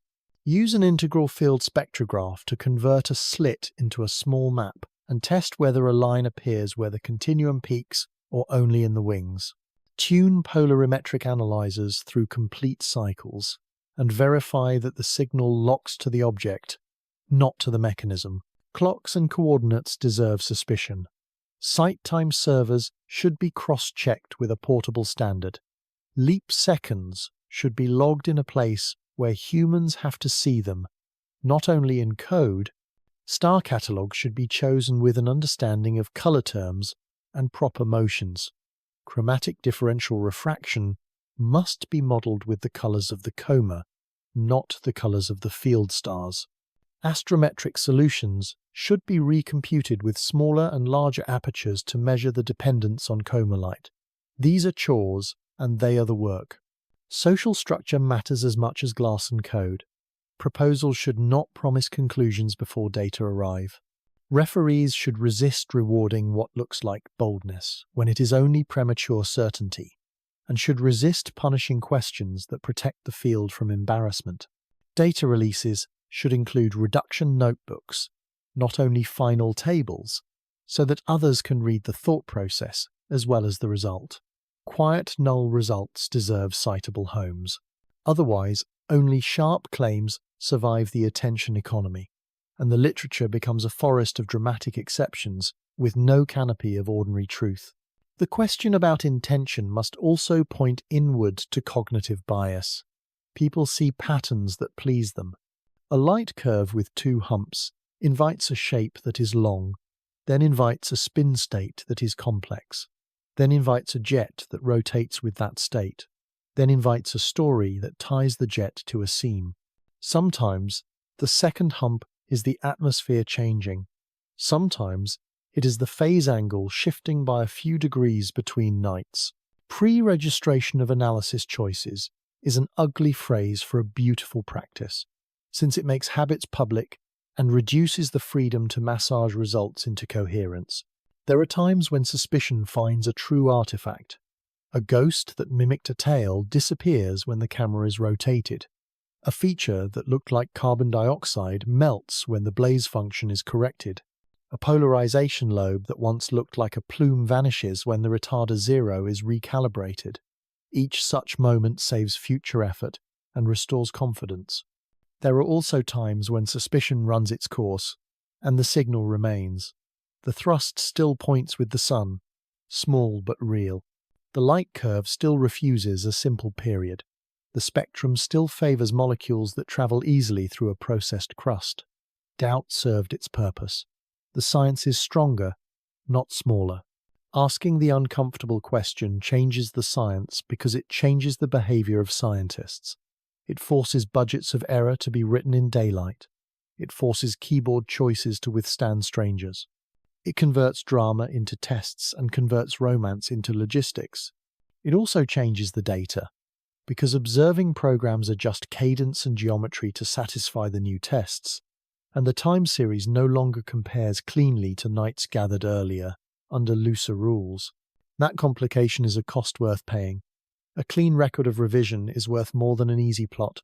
In the end, the object remains what it island. The sky writes the same sentence over and over in photons that travel without opinion. Instruments translate those sentences into alphabets that can stutter. People choose dictionaries that can mislead. The remedy is old and luminous. Invite suspicion, but make it concrete. Turn every doubt into a knob to turn, a rotation to try, a calibration to repeat, a comparison to stage. The question about artifact or intention becomes less accusatory when it is written in procedures. Then the glow on the screen is still a tide, but it is a tide with markers set along the shore, and the watchers can say with dignity how far it rose. Light arrives as a choir of small messages. Each photon carries a little about color, a little about direction, a little about time. Instruments split those qualities, weigh them, and learn to hear patterns the eye would miss. The work is to turn whisper into inference without mistaking the room for the song. Spectra come first because they turn brightness into chemistry. A slit gathers the glow and spreads it into a ribbon where wavelengths lie in order. Along that ribbon, bands rise where molecules absorb sunlight and re-emit it, or where solids reflect with a habit learned from structure. The continuum is fitted with care, because dust makes a smooth hill that hides the letters written upon it. Polynomials bend to match the hill, or reflectance is normalized by dividing the spectrum through a solar analog star to leave only deviation from starlight. Lines are then measured by integrating flux after subtracting the local continuum. The strength of each line converts to a number of molecules using fluorescence efficiencies that change with distance from the sun, because the pumping light grows and wanes with geometry. If a band refuses to rise above noise, limits replace boasts. Those limits are not absence. They are fences that tell models where not to graze. Time-resolved spectroscopy adds heartbeat to the ribbon. The same band is watched through a rotation.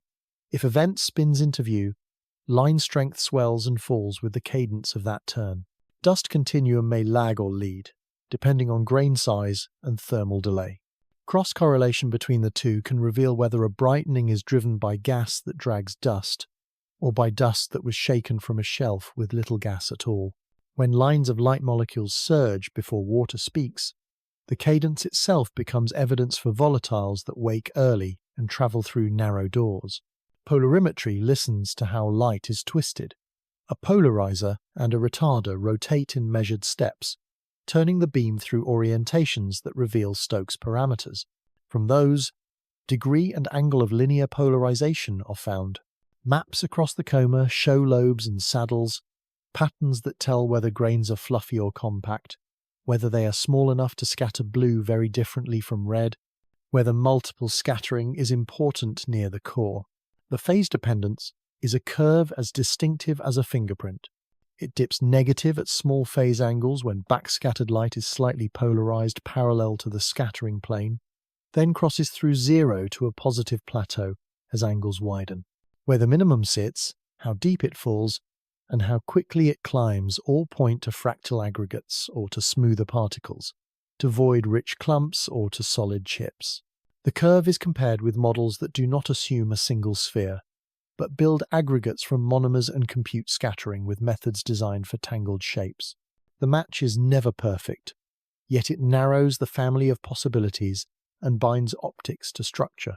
Photometry is the drum. A series of exposures, each calibrated against stars with known magnitudes, builds a light curve whose swings speak of shape and albedo. High cadence turns the drum into a metronome. Period search algorithms step through trial frequencies and measure how much variance is explained at each. Peaks in a Lomskargel periodogram offer candidate days. Window functions mark where gaps in observing could forge counterfeit rhythms. Pre-whitening removes the strongest tone so that secondary beats can be found. Double-peaked curves often point to elongated bodies. Uneven humps hint at albedo patches or to beaming from slopes that face the sun with preference. When the curve fails to fold cleanly on any single period, tumbling is suspected.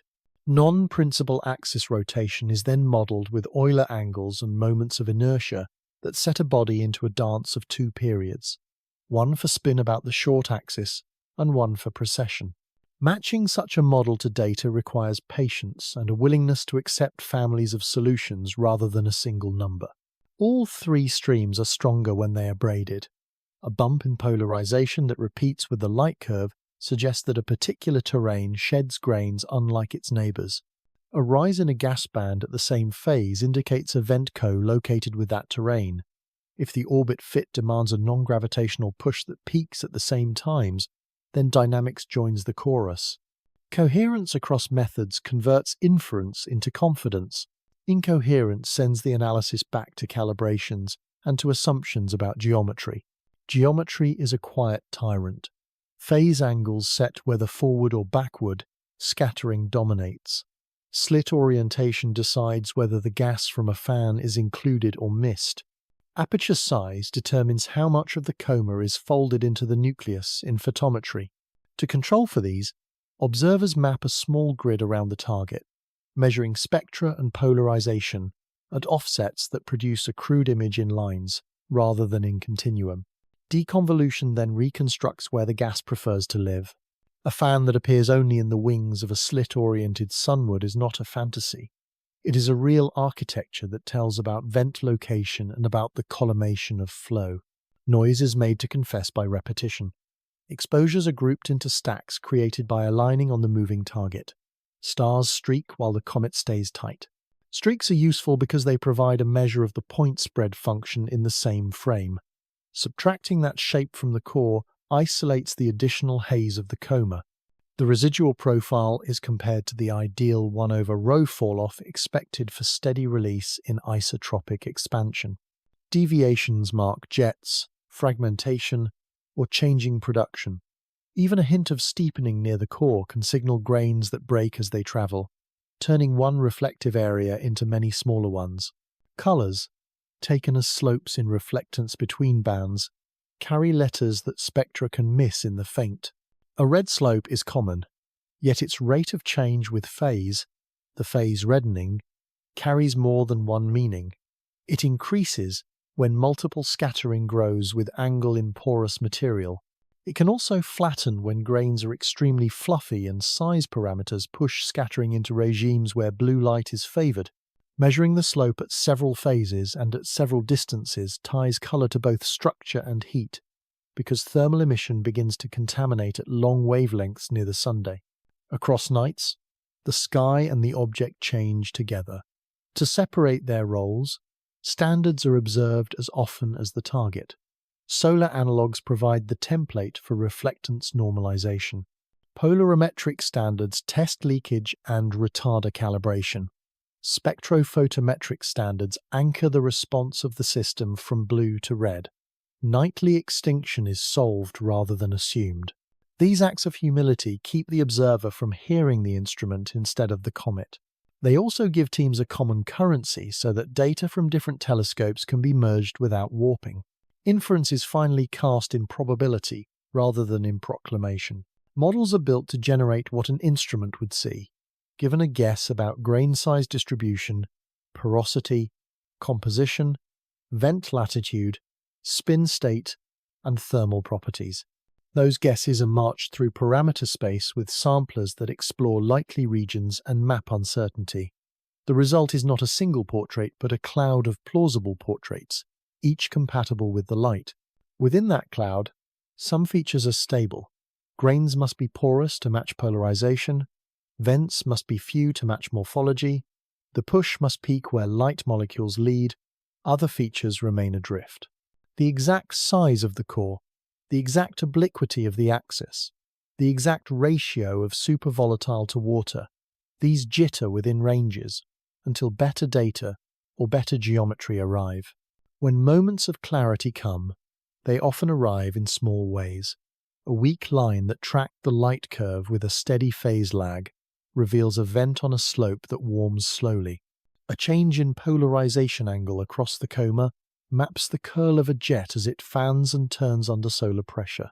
A slight asymmetry in the rise and fall of the light curve points to surface roughness that re-radiates heat preferentially after local noon. None of these is dramatic. Together they sketch a body that can be felt with mind and with method. The listening does not end.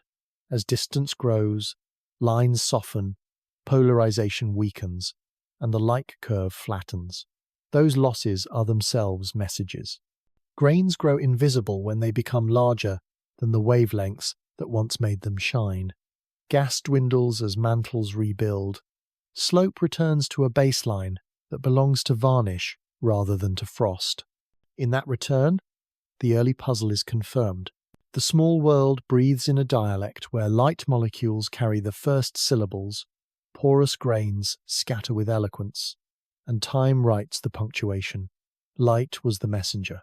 Attentive listening turned it into a story. A small world crosses a sky divided by continents and commitments. To follow it without blinking, watchers stitch time zones together like cloth. Sunsets in Hawaii hand the thread to dawns in the Canaries. Chile steps in when Australia must sleep. South Africa fills gaps as the Pacific rolls through its long night. Queue observers in the largest domes trade minutes like currency. Backyard mirrors commit hours like devotion. The choreography is meticulous and human. A faint point receives a schedule more complex than many planets have known. An ephemeris becomes a living document.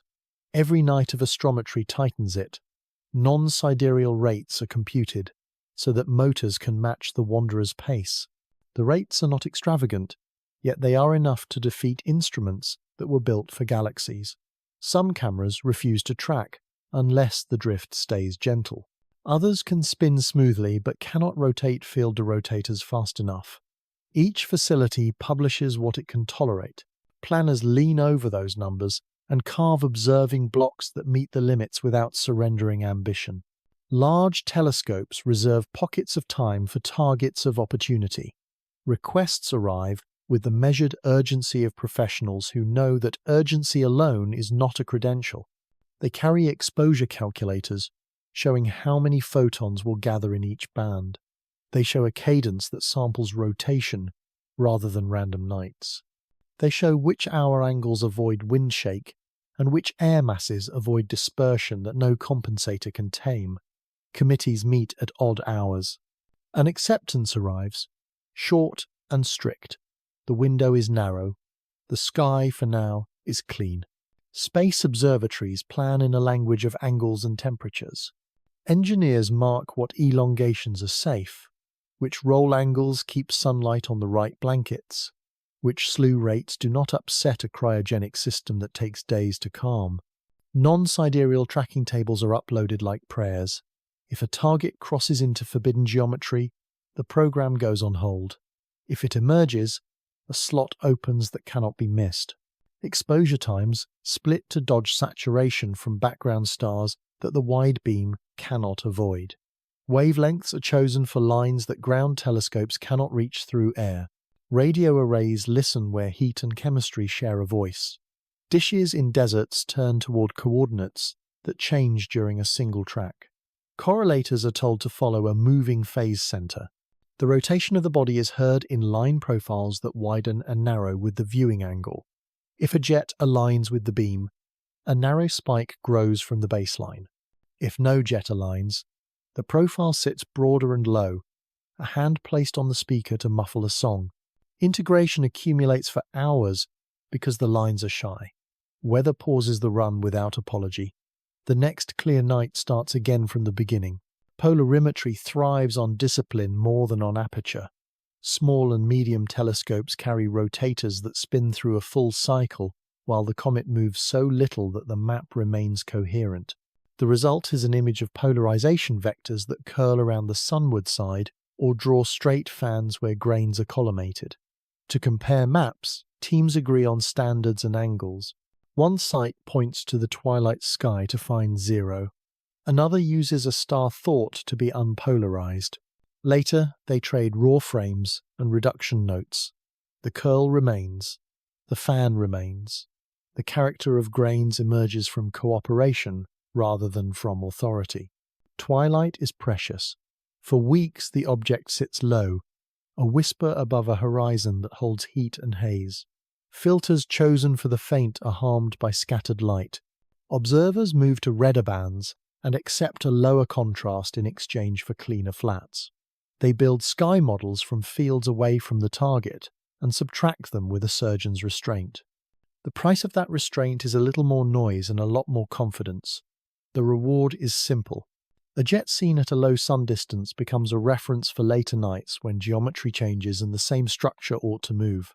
Citizen astronomers become crucial at this stage. Their cameras cannot split lines into science, but their cadence is unmatched. Night after night they file astrometry from villages without streetlights, from balconies that lean over cities, from domes in empty fields. They record brightness in consistent apertures and upload the numbers before the next dawn. Their data slip into professional pipelines that do not care who pressed the shutter. The orbit tightens again. The light curve gains points where clouds denied the giants. A network built on goodwill produces a product that statistics cannot ignore. Satellite trails force changes that planners did not face a decade ago. Long exposures in rich star fields are mapped against predicted trains that climb and fall in the first and last hours of dark. Gaps in the cadence appear because streaks would ruin a sequence built to measure small features in a coma profile. Observers schedule around them, cutting exposures to finish between trains. Software rejects contaminated frames without mercy.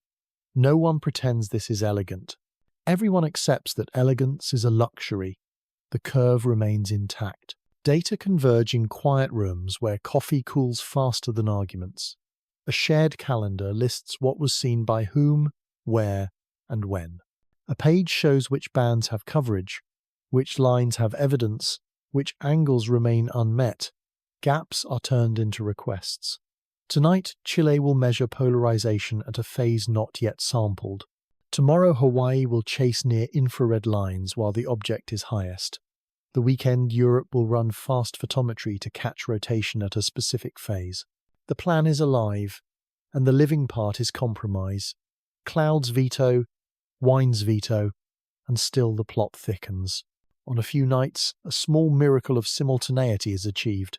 A millimeter array catches a carbon monoxide line. An infrared spectrograph on a mountain hears a carbon dioxide band.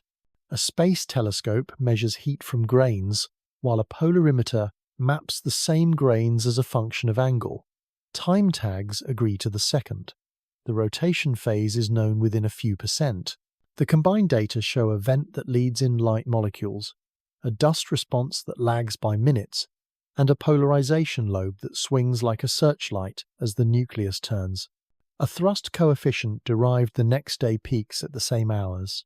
The story does not close, yet it aligns. There are dark arts involved in keeping this orchestra in tune. A bright standard star is observed by each facility every night, even when time is tight.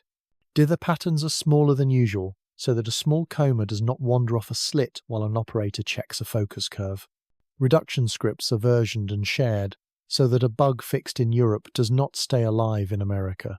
Plots carry shaded bands that show the confidence of calibration, not only the measurement itself. A physicist in one group becomes the conscience of another by asking simple, repeated questions. Where is the zero level? What is the aperture? How did you treat the sky? Some instruments are used where they were not intended to excel. A camera built for galaxies becomes a comet detector by moving the object across its field while stacking in the object frame. The galaxy then streaks, and the comet stands still. Software learns to treat the streak as a tool rather than a nuisance. A spectrograph built for stars is pointed off nucleus to find a gas distribution as a function of distance from the core. The star templates used for division prove inadequate for dust, so new templates are built from the comet itself by smoothing and rejecting lines. Ingenuity pays a dividend that money could not buy quickly. There is poetry in the logistics. Phone calls at 2 a.m. feel less like interruptions and more like tides. Slack channels and emails become vessels that carry angles, rates, codes, and encouragement. Students watch their first target rise on a live feed from a telescope they may never touch, then watch a plot on the other side of the world update in response. If there is romance, it lives not in a single image, but in the way strangers move in rhythm to serve an object that will not stop to wait for them. When the window begins to close, priorities tighten. Lines that were tentative are given one last chance under the cleanest sky.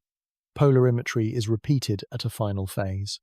Photometry stays on duty until sunrise removes the field. The last astrometry points slip into the ephemeris. A final fit is computed. The object is already growing faint. The orchestra slows, then stops. Archives open to receive the work. The campaign ends with a quiet that is its own kind of applause. What remains is more than data.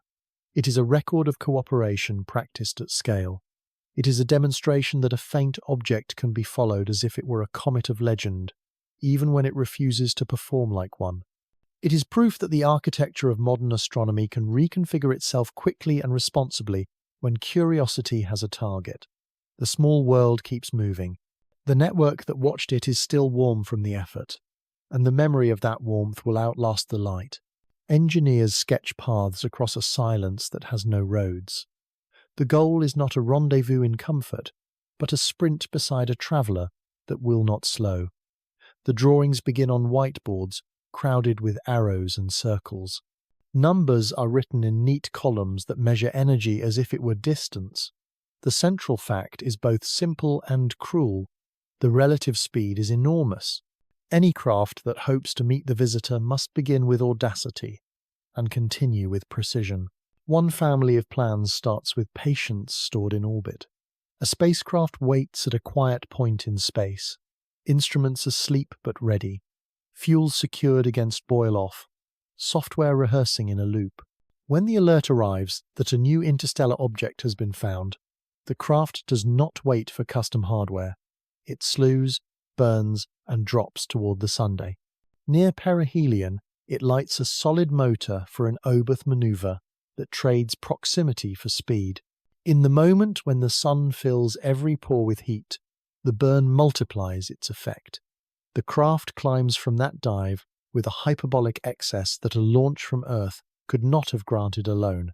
It arcs outward to meet the object on a line that looks like fate and is only geometry. Another family leans on gravity's generosity. A swing by Jupiter rotates the vector of flight and adds speed like a friend slipping money into a pocket. The price is time. Planets hold their positions, and alignments do not negotiate. For some targets, the window arrives. For others, it does not. Planners explore both the quick and the late. A quick intercept grants only hours in the environment of the coma. A late intercept trades closeness for longer observation in a geometry that changes more slowly. Neither is perfect. Both are worthwhile. Solar sails offer a patient gamble. A large reflective film dives sunward, letting light's pressure build momentum with no propellant spent. Close to the star, the sail tilts and sheds heat while keeping thrust. Then the sail turns and rides outward with a velocity few chemical rockets can match. The sail's mass is small, its area large, its control delicate. The payload it carries must be wise with grams. Instruments are miniaturized until they resemble jewelry, then protected as if they were vaults. The sail arrives with a sensor suite that can map dust, analyze gas, and take images at tens of frames per second, each exposure a prayer to focus during a hail of particles. Some plans preposition not one craft but several. A mothership waits in safe space. When a trajectory is firm, it releases a flock of daughters along slightly different paths so that the coma is cut by many blades at once. Each carries a specialty. One measures neutral gases with a mass spectrometer, inlets protected by doors that open for seconds when dust is briefly low. Another samples dust with aerogel and reads the captured grains in situ with microcalorimeters that can taste molecules with gentle heat. A third is a camera on reflexes, operating at microsecond exposures to freeze a world of fast shadows. Their data are radioed back to the mother, which turns its high gain toward Earth and spends the rest of the mission in transmission. Shielding becomes an art disguised as armor. At tens of kilometers per second, a grain the size of a seed can turn into a small explosion. Whipple shields stack sacrificial foils with carefully measured gaps. The first layer spreads a particle into a cloud of plasma and shrapnel. The second layer absorbs a storm instead of a pebble. Bumpers tilt to shed momentum rather than absorb it.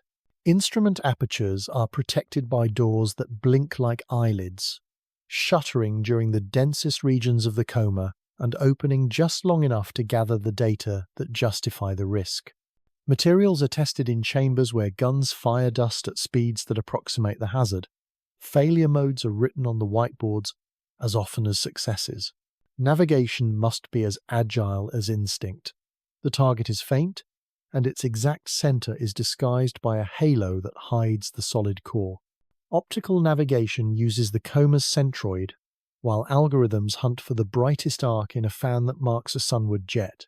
Star trackers are blinded by stray light from dust and must be filtered and baffled beyond their design. LiDAR adds a safety margin when geometry allows, measuring brightness off nearby grains and mapping gradients in particle density so that attitude control can keep the craft oriented into the wind. Onboard autonomy is not a luxury. Light time delays make ground control too slow. The craft must recognize a condition and decide in milliseconds whether to turn a mirror, close a door, or fire a thruster. Science teams design instruments that can take truths in a rush. A neutral mass spectrometer drinks gas through a labyrinth that slows molecules without changing them. A time-of-flight analyzer counts their arrivals and draws a spectrum from the rhythm. A thermal infrared spectrometer looks for the warmth of grains just freed from shadow. A UV spectrograph listens for fragments that betray water, carbon monoxide, and carbon dioxide. A polarimetric imager measures the angle of scattered light to judge grain structure on the fly. The cadence of all of these is tuned to seconds and subseconds. The craft has to live in the now. A different path rejects proximity and chooses endurance. A telescope in deep space watches continuously from a vantage far above the ecliptic. There is no atmospheric cutoff, no dawn to cut, observing short. It records spectra and polarization through the entire passage, mapping rotation not in a single flyby but in weeks of cadence. The data rate is immense, the patience required greater. It does not taste the gas at its source. It learns the schedule of vents, the evolution of dust, and the laws of thrust that the orbit uses like punctuation. This plan risks less and gives up the intimacy of a near pass. The reward is a coherent story told slowly. Ambition writes one more sketch in darker ink. A small sample return capsule rides the intercept, opens a mouth lined with aerogel, and swallows dust for seconds.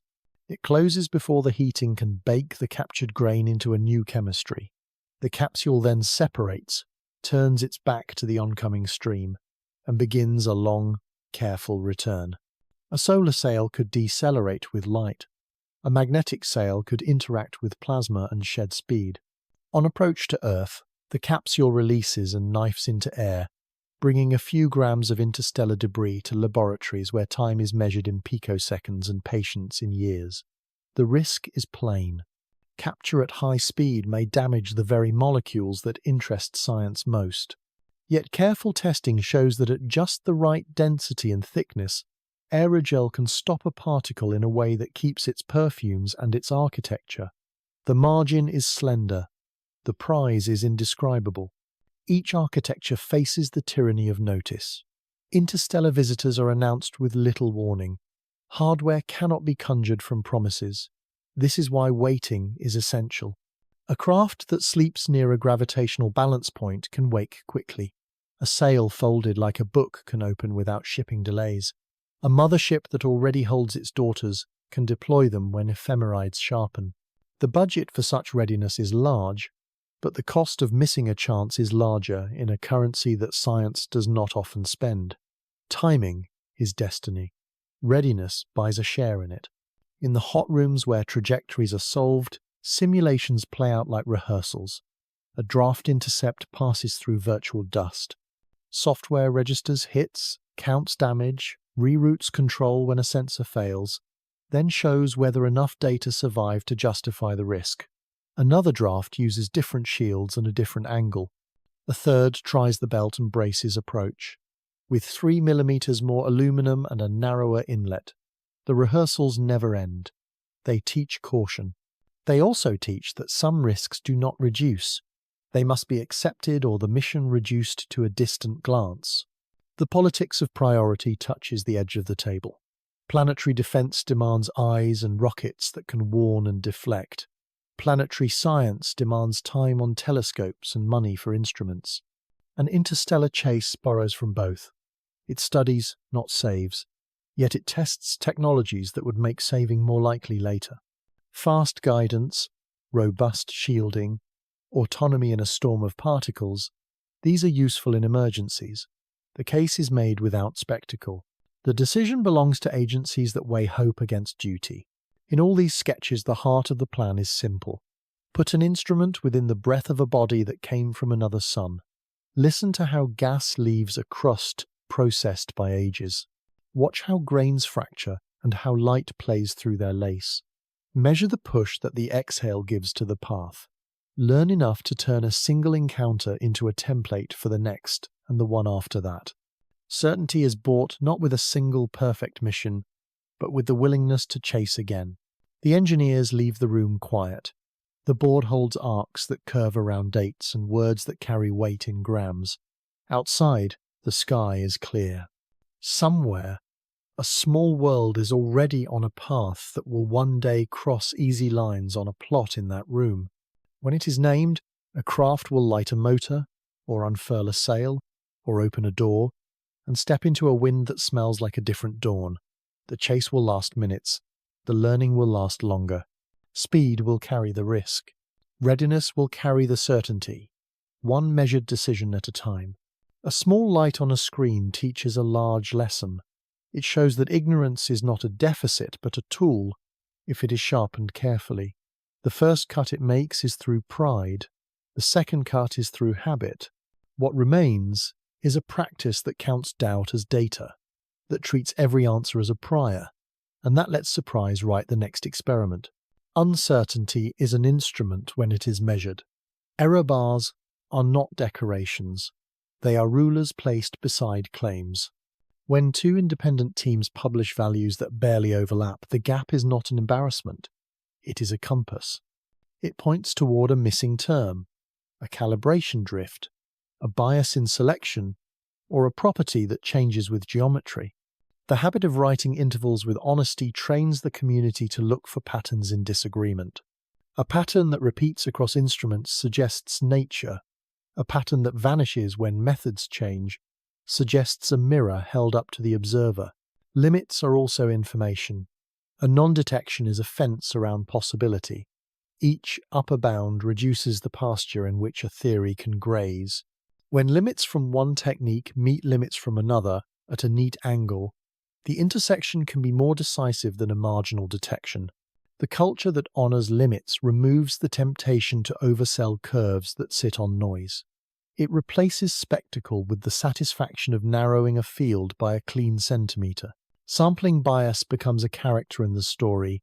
Flux-limited searches find what is bright, not what is typical. Pipelines tuned to motion find sprinters, not drifters. Alerts favor sky free of cloud, and instruments free of maintenance windows. The record of discovery inherits these preferences. Correcting for them is not glamorous. It is statistics learned as housekeeping. Yet it changes the meaning of a catalogue. Rates derived with bias in mind respect populations that have not yet been seen. Models built on those rates have patience written into them. Bayesian habits turn personal belief into public arithmetic. A prior is not superstition. It is the book of what was true last week, open to the page that seems relevant. Data enter as likelihood. The posterior is a compromise written by evidence. With time, the prior recycles into the next page. This loop admits that knowledge has momentum. It grants a way to update without erasing. In practice, ensemble fits across competing models let researchers compare stories without choosing a single hero too early. Evidence weighs each story. The weight changes as new measurements arrive. This discipline makes confidence earned, rather than proclaimed. Model inadequacy is another teacher. Residuals that refuse to whiten are not noise. They are protests. Add a parameter and residuals can be appeased. Add too many and they begin to flatter. Cross-validation is the antidote. Train on one half of a time series and test on the other. Fit on one geometry and predict another. If a model sings beautifully on the music it heard before and croaks on new notes, it is clever rather than wise. The cure is often a smaller model with fewer knobs, married to richer physics. Modesty in parametrization buys truth in prediction. Reproducibility acquires logistics. Data must be archived along with the code that read them, the configuration files that set the knobs, the calibration frames that clean the raw signal, the version of a compiler that decided how numbers were rounded. A figure in a paper becomes a recipe. Another kitchen should produce the same flavor. When it does not, the delta is a map to a missing step. Reproducibility is rarely exciting. It is the scaffolding that holds the drama aloft. Null results matter. A folder of nights that showed nothing in a band of interest is not a failure. It is the boundary of a continent. If those nights have clean logs and firm limits, they will be cited by teams who found lines later at proximity or at angle. The culture that rewards such folders with real credit writes longevity into its archives. Young researchers learn that meticulous patience lives as long in memory as a headline. Taxonomy bends toward humility too. Labels like comet and asteroid were built to organize a local family. Visitors from other nurseries disobey those borders. A new class needs more than a name. It needs criteria that are measurable under faintness, that account for processing by radiation, and that allow chemistry to masquerade as shape in optics. A phase space with axes for activity, color, polarization, thermal inertia, and non-gravitational response can hold a cloud of points rather than a pair of boxes. Clusters may appear later. For now, the cloud is the truth. Interdisciplinary borrowing strengthens the spine of method. Signal extraction from weak lines learns from gravitational wave detection, where templates are matched against whispers. False positive checks borrow from exoplanet transit work, where stellar variability imitates planets until a battery of tests says no. Climate modeling teaches the value of ensembles and of quantifying model spread as a core result. Materials science teaches how porous solids move heat and gas in ways that intuition from rocks alone cannot capture. Knowledge travels well when it stays shy about borders. The training of hands and minds adapts. Students learn to treat code as an instrument that needs calibration. They write unit tests as if they were flat fields for a camera. They practice blind analyses so that curiosity does not coax a result into a desired shape. They memorize the geometry of the sky along with the geometry of matrices. They ask not only what a plot shows, but what it hides, and which choice hid it. They rehearse calling a colleague at an odd hour to request a check, and they rehearse answering that call with attention rather than rivalry. Instrumentation design internalizes humility. Slits become integral field units where possible, so that a mispointed spectrum becomes a data cube rather than a wasted night. Polarimeters are built with calibrators that spin through full cycles, so that misalignment shows as a signature rather than as a fog. Clocks synchronize to redundant sources and record their own doubts in housekeeping telemetry. Apertures learn to blink quickly, so that a dense region of dust is a momentary blackout rather than a fatal hit. The craft of measurement becomes the art of forgiving mistakes. Communication learns a softer voice. Press releases avoid metaphors that pretend certainty. They replace claims with questions that have numeric edges. Public talks show error bars and explain why they matter. Writers discover that humility is interesting when it is attached to courage. The courage to point giant mirrors at a faint object and to say that the result is beautiful and inconclusive. Trust grows when audiences see that science can tolerate shrugging as long as the shrug is documented. Ethics enter quietly. Data shared early invite credit to be shared carefully. Large collaborations must promise that code authors are named, that telescope operators are thanked, that student nights are not reduced to footnotes. The distribution of labor and of fame grows less lopsided when leadership treats a campaign as a community project rather than a trophy. The lesson from a single target becomes a lesson about how to build fields that endure.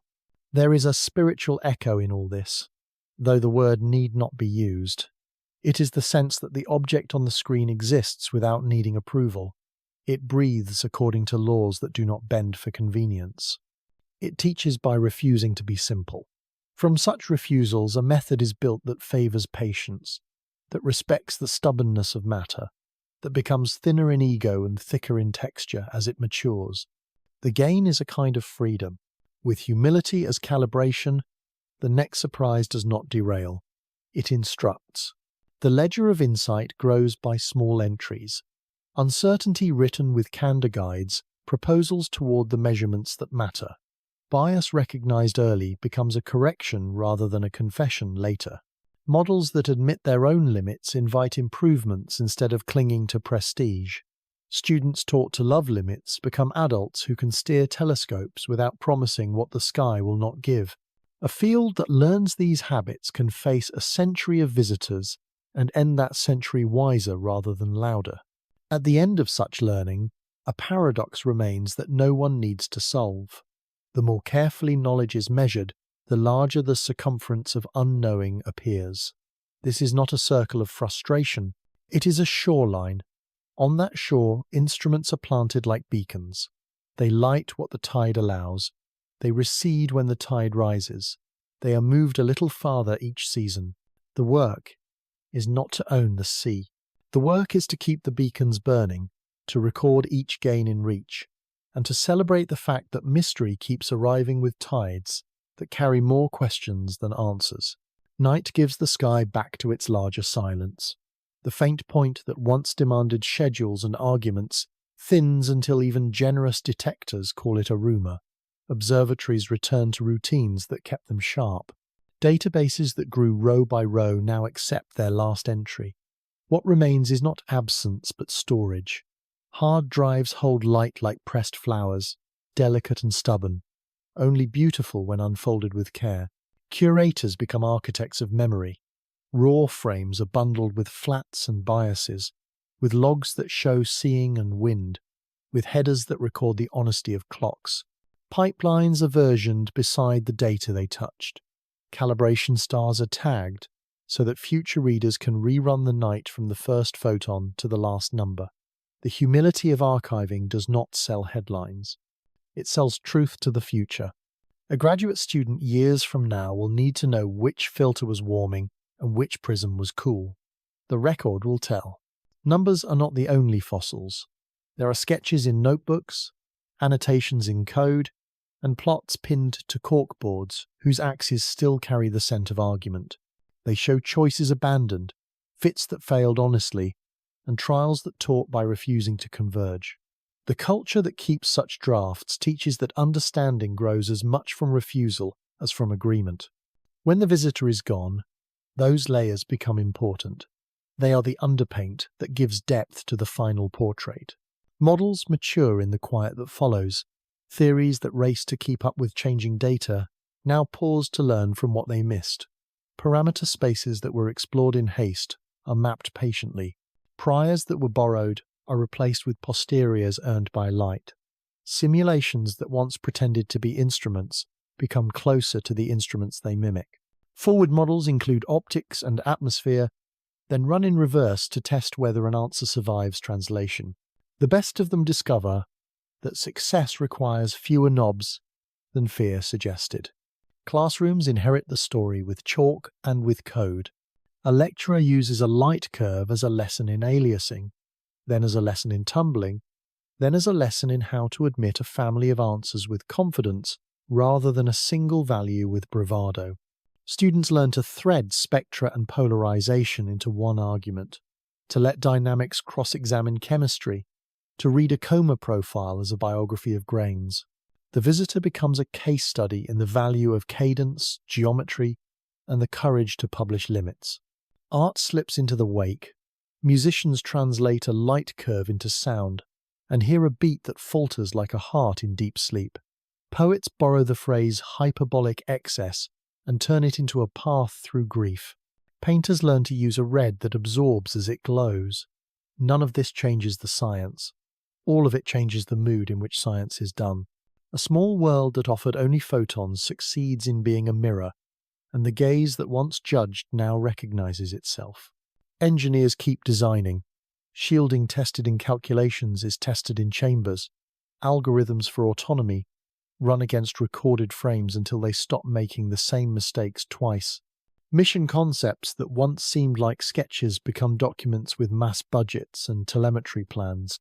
Some ideas are retired gently, not because they were unworthy, but because instruments improved until audacity could be replaced by prudence.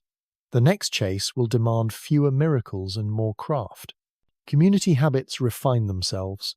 Journals accept methods, papers that have no crescendo and no hero, only the careful exposition of how a bias was found and fixed. Conferences give keynotes to people who kept nights honest with calibration. A culture that once admired certainty learns to admire preparation. The chase taught this by requiring both courage and etiquette. Teams that once competed in whispers now share ephemerides openly. The object did not ask for generosity. Generosity arrived anyway. Comparative work begins in earnest when the brightness fades. The record joins a short list. Patterns are sought and carefully refused when they cannot be defended. A tendency appears here, a cluster there, a correlation that survives 3 out of 4 methods is held loosely until the 4th can be made better. The temptation to push the data into a single story is resisted. Variety is allowed to be itself. The taxonomy of small bodies grows wider and less prescriptive. Labels become coordinates in a space where families may emerge later, when statistics earn the right to generalize. Philosophy wanders through the laboratory without apology. It notices that a world the size of a mountain carried more questions than a planet. It sees that patience is not a posture, but an instrument. It observes that a method strengthened by refusal is a method that can afford surprise. It remembers that the scale of a problem is not set by the number of photons, but by the density of meaning those photons can support. It leaves without concluding, which is its complement. The public conversation continues after the lights turn off. People who watched a faint point cross a smartphone screen at midnight ask what it meant.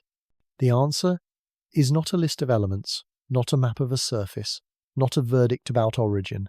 It is a description of how knowledge behaves when confronted by a guest from elsewhere. It is the story of error bars, of competing models that refuse to insult each other, of schedules written across oceans, of calibration treated as devotion.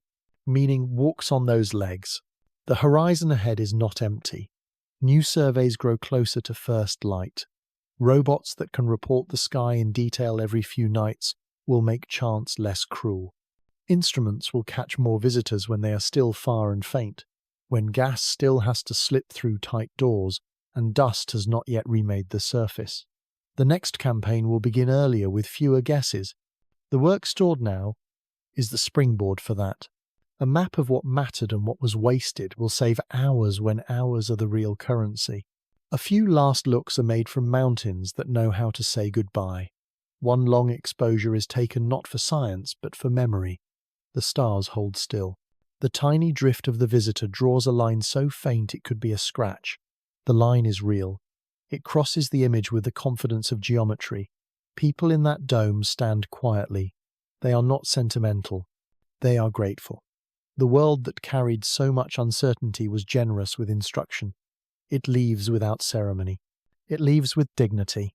An epilogue writes itself into the routine of a field. Software opens on Monday, and the first thing it does is check a list of new alerts from surveys around the world. The list is longer than it used to be. Somewhere on it will be a candidate with a motion curve that makes someone sit up a little straighter. If the numbers hold, the choreography will begin again. There will be coffee and joy and the agreeable fatigue of nights that end with good plots. The lesson learned is simple. Mystery is not a problem. It is the medium. A quiet river of starlight flows past the lip of the dome and gathers in the mirror like rain in a bowl. The bowl tilts spills a thin ribbon down to a sensor that remembers nothing and records everything. In that ribbon are the last footfalls of a traveller that carried the colour of distance in its coat. It came with a breath of cold that did not belong to this Sunday. It left the smallest change in the geometry of a path and the largest change in the temperature of a thought. He leaves the dome and walks the gravel where frost glints. Above him the old patterns hold court. The hunter leans, the swan endures, the spiral arm whispers in its milky band. Somewhere out beyond that soft river, another star keeps its own court, and another world not worth a name is turning in a dawn that will not reach this ground. Between them and here, dust moves in prayers so small that only numbers can hear them, carrying chemistry like a letter that must cross winters to arrive. On a kitchen table, a child slides a glass bead along a string map of orbits and asks why the bead sometimes will not stay. A parent answers with a story about how gravity is patient and how momentum is stubborn, about how visitors come and go with manners learned in other houses. The bead slips out of the circle and the child laughs. Somewhere, a graduate student smiles in a lighted room because a curve that would not close finally tells the truth. The river keeps flowing. Telescopes sleep with warm hearts and cold faces. The planet turns its long cheek toward a new day. In the archives, light waits with the patience of stone. When another stranger arrives, the doors will open, the mirrors will swing, and the bowl will tilt again. The work will start at once and end only when the new quiet returns. That is the gentlest promise science knows how to make. It keeps that promise with hands that calibrate, with clocks that forgive, and with eyes that remember how to be surprised.